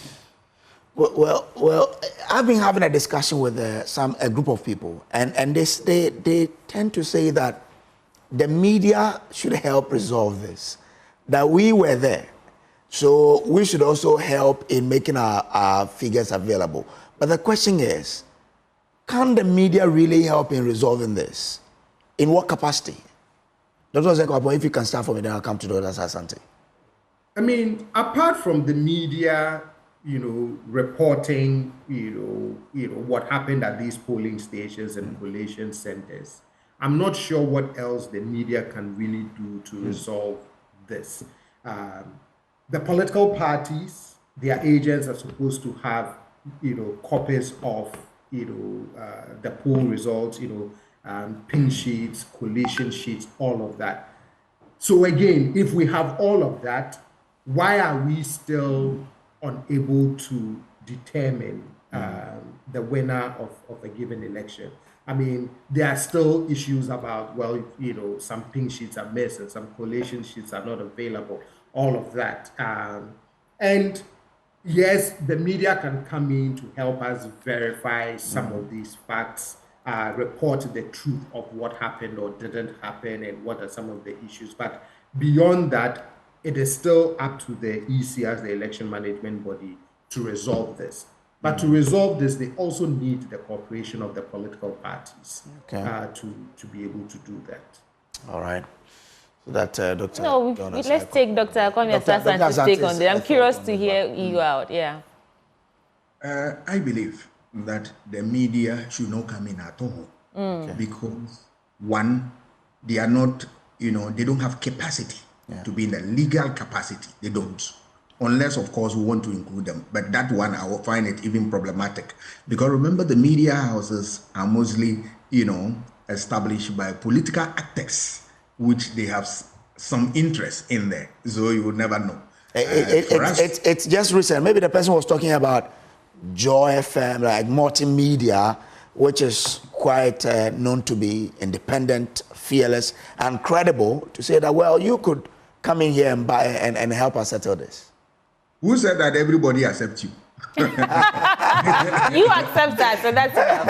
I do, but not everybody. And so that cannot be the standard. I know Joy. Yeah. I'm dealing with a credible institution. There's no doubt about that. But who else also share the same view with me? That's a different story. But we have institutions that by law, it is their duty to do this. Let us strengthen them. I think that what we can look at is that the counting and then at the polling station, we should have more opportunity for people to take records. What are some of the records? Can be on the walls. They can be quickly be put on the EC system immediately, just after that. It's put on the EC system, and then maybe there is a certain backup somewhere where the parties all have their signatures and all in there. It gets in there so that in case we are hot, we can, deal with this. But you see, all these things we are getting, one of the problems we have is that the two dominant political parties do not, one of them, always the two, depending on whoever is in office, don't trust the EC. Yes. So whatever the EC, this thing could have been resolved by the EC easily, but the two parties do not trust the EC from the word go. So it creates a problem. So the way out is that we should be able to think outside the box and create something that we can, in case of need, we can fall on that and then, look at that and then we'll respond to it. Okay. Maybe going forward, if we look at the way people don't have trust in the EC and all that, is it not about time that we look at the South African experience, where they don't look for people even from the country to man the EC. They pick people from other countries that they man the Electoral Commission. That's the experience of the South African. They go elsewhere, get people, like you see what is in Gambia. Gambia, sometimes they pick Supreme Court judges from other Commonwealth countries, including Ghana, so that the person has no interest in there. He's a foreigner, he's doing his work. Can that work? Maybe we'll have to think about it. That would be brilliant, if you ask me. Really? Yeah. So you're not affiliated to any party, you don't sympathize with any faction, you're just there for the work, objectively, and that's the end of it. What if the person is also not happy about how you become a beacon of hope in Africa or can do things to destabilize your democracy? Anyway, but we can look at the two options and see. But thank you so much, Dr. Kwame Asah-Sante, head for the Center of European Studies at the University of Ghana, and Dr. John Osai Kwapong, a fellow of the Center for Democratic Development. Thank you all so much for joining us to discuss these many issues. Thank you. Yeah, Dr. Osai Kwapong, salute. Yeah, he did? I missed that. But Kojo, I mean, the work ahead of us is a lot. Although we have a new administration, the work ahead of us, we should not joke with it at all. If we are still, ransacking places because we think our government, our, parties in power, it says a lot about the mindset of the kind of people who are doing this, you know. I think it should start right from the schools and don't wait till upper primary. It should start from the lower primary. We should inculcate in the children a certain sense of belongingness, patriotism. Such that whatever you do, you put your country first before parties. You ask yourself, what I am doing, is it hurting the country Ghana or it's hurting my party? If it's hurting Ghana, you stop it. Because in the end, it is not about a political party. It is about the state called Ghana. And the state called Ghana is run by the taxes of you and I. So how do you want your money to be spent? I don't want my money to be spent on some frivolous things or repairing things that I broke, deliberately. If I broke it accidentally, that's different. But when I know I am destroying this thing because I think my party is in power, then of course, what am I doing? Let me, on the same score, commend some NDC guys in my constituency, Hunter West.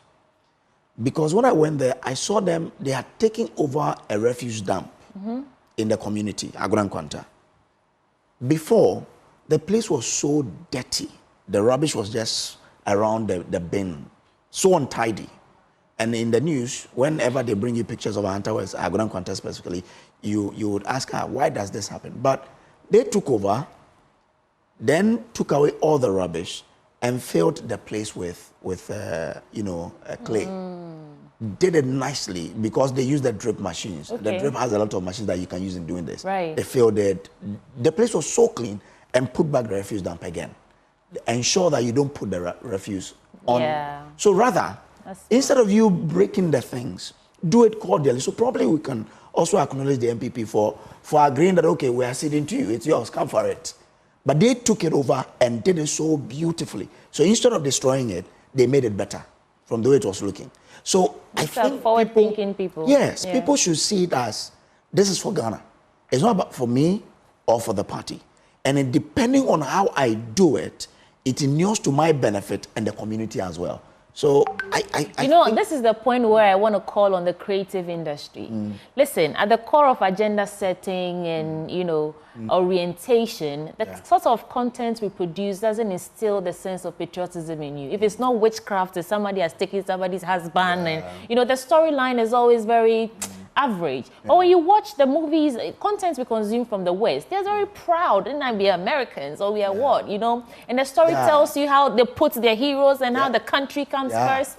We should start producing content that puts us on the globe and projects the positive aspects of our lives and instill the sense of patriotism in us rather than witchcraft and, rivalry and all that. Stay with us. There's more action coming your way on the AM show. We'll be interacting with you shortly. You guys will have your say. We open the phone lines when we return from the break. Please stay. We'll be back in a bit.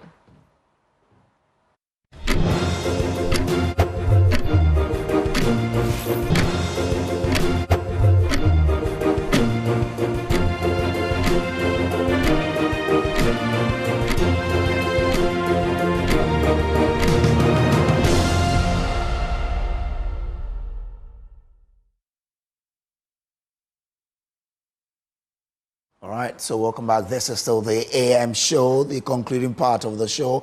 And of course, the concluding day of the week, Friday. And it's such a joy to be with you. And I've enjoyed the discussion so far. We're just coming to listen to your thought, what you do make of all the issues that we discussed here on the AM show. But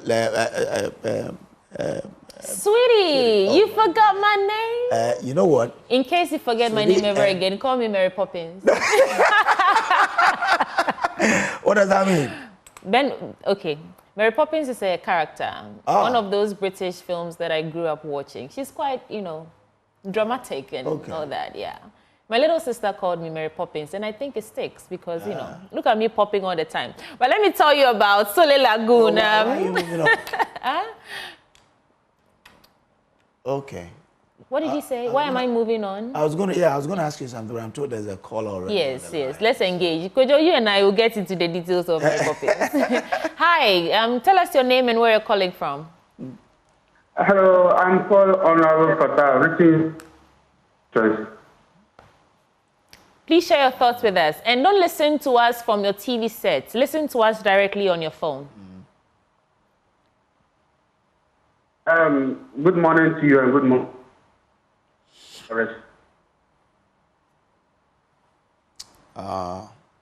I don't think he's ready. We're having a challenge. Yeah, so that's it. I popped. Did you attend an international school? Let me tell our audience about Sole Lagoon. Sole Lagoon is a view estate, a development of the luxury emerald properties. And they have some great news for all homeowners, residents, and all their clients. They're thrilled to announce that their loyal clients can enjoy their original prices this festive season. Now imagine this, waking up in a serene, gated community with top-notch infrastructure, secure documentation, and exciting recreational facilities available. Join this happy family by purchasing the few service plots available. They have an optional package for your own dream house, architectural designing, getting permits, and even helping with your boundary wall. Call them now on 0201-873-799. Sole Lagoon View Estates, your health and recreational heaven. The phone lines are open. Call us. Let's get interactive. This is a segment where you get to have your say. And thank you, Justice, for calling because I'm dreading Brace probing what's Mary Poppins. Justice, thank you for joining the conversation. Have your say. Good morning. Good morning. I hope you are all doing well. Yeah, we are fantastic. Thank you. What's on your mind? Okay. Yeah, you see, when NPP was leading government, they said we have only 5 hours of fuel. Now, I want to know, when NDC was leaving office in 2017, I learned we had a stock for 6 good months. So compare this 6-month fuel advance and 5 hours fuel advance. Is it wickedness or is a sabotage? You see, sometimes when people, when you talk and then you make such analysis, people think you are partisan or something. But look at the mentality of John Dramani Mahama, His Excellency. 6 good months of fuel in advance. And so I believe that as a country, some people need to be punished. You see, we have just brushed it as politics, and then the person is going scot-free. The minister in charge of these things is going scot-free. In other jurisdictions, I don't think you can do that because the country is not for the party. All right. It is a country. So some of these things, I think we should take good care of it. And I also want to talk about the appointment. Hello? Yes, we are listening to you, Justice. Okay. Except so I do want to... Go ahead. I believe that the appointments are in the right direction. And I'm also using this opportunity to tell our president that the Operation Recover All Route should not be dissolved after the Attorney General take office. It should also be used as a watchdog for the present government so that they can also check the government, because if everybody in the government will sing praises, they will try to cover something. But this Operation Recover All Route, it is outside the government, so they can tell the government, people can go to them and uncover the rot that the current ministers or people who have a bad mentality to come and steal. So they will be used as a watchdog for the present government as well. Thank you, Justice. Thank you. I think whilst you may have good reasons, there are state institutions that are mandated to, so they cannot work, like that. So I'm sure, as they said, it's to pray. It's before they get an AG. Once they have an AG, of course, that team will hand over. It was set up to be a temporal committee anyway. So they cannot. That committee cannot be maintained anyway. But let's see. We don't know what the president would decide to do. But let's bring in Yakubu Seidu. Yakubu Seidu, calling us from Kumasi. Yes. How are you? I'm fine, thank you. Great. I'm fantastic. Share your thoughts with us. What is worrying me is this. Is it like this country, we don't want the truth. And those who are doing it, we don't want to see these are the people doing it. I want to give you an example. 2000 election. MPP did it to NDC people. Even beating people, chasing them, collecting their cars. Professor Mays came. It said nobody should touch any MPP person. Even the DCs, they were in office. Others 6 months, others 1 year. And we think that was the way for us to go. NPP came back to 2016. What did they do? They went back what they did to 2000. You people were here. Professor, what's his name, Asante and who they were part of NPP government. What did they do? These are the things that worry us. Those who are professionals, those who should have been opposition to make the government know what they are doing is not good. In Kufo government, what did he do about that? But you see that they are now making blame games. We don't want that. Let's face the fact. It's NPP who brought those things into governance. Okay. Well, thank you so much for calling. Kojo? Yeah, 0302211691.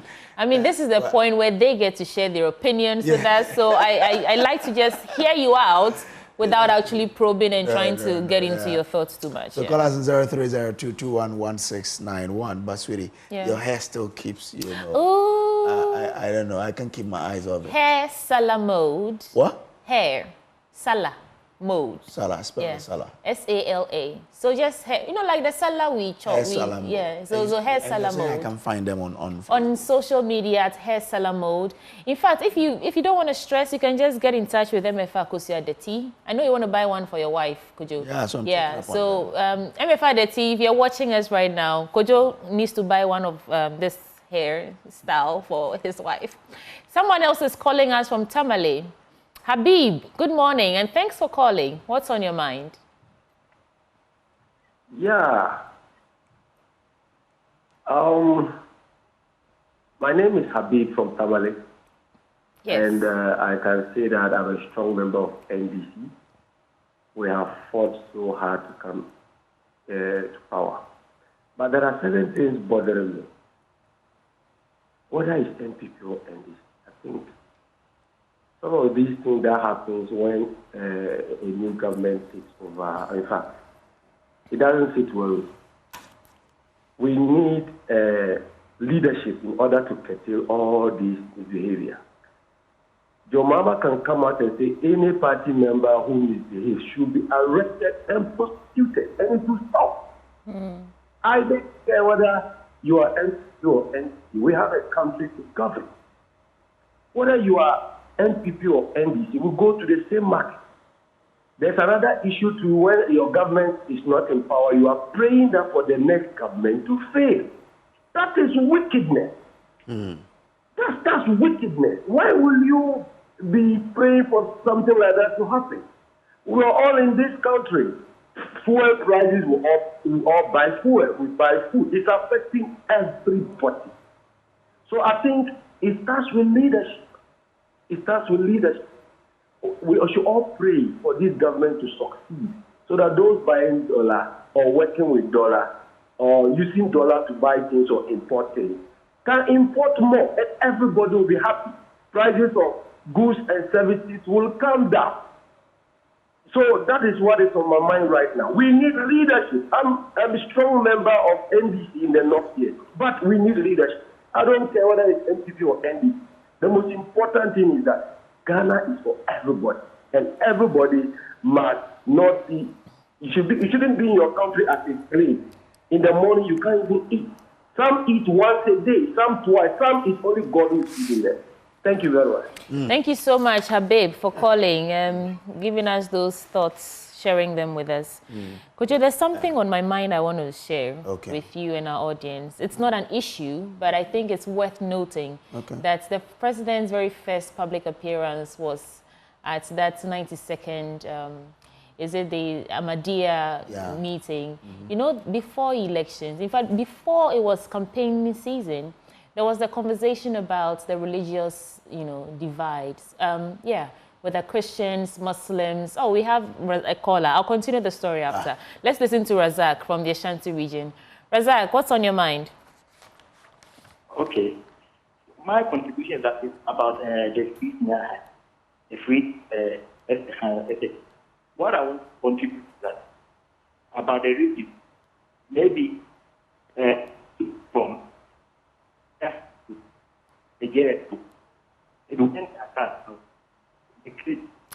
Razak, your line is breaking up. I really want to get the crux of what you're saying. Can reposition and try again? Okay. Am I okay? Yeah. What I'm saying is that they should look at the grades from junior high, so maybe from 20, then from 1 to 25, then from 25 going high. They can have to get skills like technical skills and all those things, so that the high grade will go and learn, and then the good grade will also go to the free senior high school. That's my contribution. Thank you so much for that contribution. But the free SHS was to eliminate the whole thing about who goes and who doesn't. They wanted to create the access. So if we want it like this, then it has to be part of. I'm told that President John Dramani Mahama is inaugurating a committee to look at the planning for this national education dialogue. all of this, if it's possible, would have to come from there. Whether we wanted to make it such that at a certain, your free SHS will be available to people at a certain grade, beyond which you have to pay school fees or whatever. But until then, if you bring it in now, then you are trying to create a barrier. The barrier that we were trying to remove, Eric from Abeka, thank you for joining us. What's on your mind? Good morning. Good morning. And Mr. Bruce, get here. I'm okay. Now, I was also there. Okay. See how excited you just got. I like the you project beautiful. our place. Abeka. Abeka, oh, Mrs. Zaola. All right. Okay. Good. So what is on my mind this morning is that when it comes to the denomination of the ministerial appointment, I'm okay. I believe these are people who were very vocal in the previous against the previous administration. I believe they had a good thought or a good mind towards NPP. So I believe once the opportunity will be given to them, I pray to God that they exhibit whatever, the love and the good character to be able to, go through with the whatever plans that they have for this country. So we are all praying that they will succeed. Okay. So no one should sit and think that they should fail. When they fail, we all fail. But when they go through well, then we'll appreciate. Fast forward. I also want to contribute about our behavior. In fact, I want to touch on that. What I've noticed is that our behavior, we can bring any person to be president. But if the mindset of the people, if it's not genuine, we'll fail as a country. Koja, I'm glad we are all coming from Western DC, but see how the way, when it comes to this Galamsey issue, we attributed and complained bitterly about his former president, both Mahama and Akufo-Addo's government, especially with Akufo-Addo's government. However, I still feel that the people, the chiefs, they have a greater say. Go to Western region, most chiefs there, all they think is for them to acquire this V8 and other 4x4. And they don't care and even think about their own subject. And I believe it's about time that we caution those authorities, the chief, those opinion leaders, so that they will be part of the governance process when it comes to government releasing lands to whoever, whether it's a foreigner or a Ghanaian. And I also want to touch on the market issue. Please, we are pleading. We are pleading that, look, they are not strangers. They are all Ghanaians who are striving to make life better for themselves and their family. So I believe that this very administration, His Excellency John Mohammed's administration, should do the needful and support this our market, not only Accra alone, but anywhere in the country where the need is necessary. Please, let's try to support them. This is my. All right. Thank you. Thank you so much Thank you for very calling. much. Yeah. And I do want to. What a joy to hear from my countryman. Kojo, you transformed. You just got so excited. To hear my language. Yeah, I'll say tribalism, but. Yes. Okay. The thing is, my language is suffering. And we are trying to revive it. So it's exciting to hear someone call me and to speak in my language, a hunter. You see, it's something similar I was trying to point out earlier. We've seen the president at church on so many occasions since he won the election. And he himself says his family is multi-faith. I like that, or I think that there was some strategy to his first public appearance being at that Muslim mission event in Accra in a very subtle and warm way, telling them that I've not forgotten about you. I'm still very much in touch with you, you know. So I think that is something we can commend. But that's our show, folks. Thank you so much for joining us. And vago Monday miadogo manyaba kojo brace jojo mni ha ya do eba gbatanya madoto nyagba. Oh, but I'm super from Samuel Kojo Brace, my inlay, Ken Murama Hamu. Yamini Ramze, one moment, Kabla Ma won the bomb modern. Kaka Yajumaka Magana, Ghana Scar, Escam Amzemua, Namomi, Yaboswa, Yabwe Mamzemua. I will rock under clay. Nanda, Yamini sent to my work. Okay, Kojo, it's okay. It's okay. Thank you for being a part of us. All right. I just checked the hala. Say hala. The hair's a la mode. Hair Salamode. On Facebook, yeah. Thank you for staying with us. We are back on Monday, but for now, off we pop. Yep. Good morning.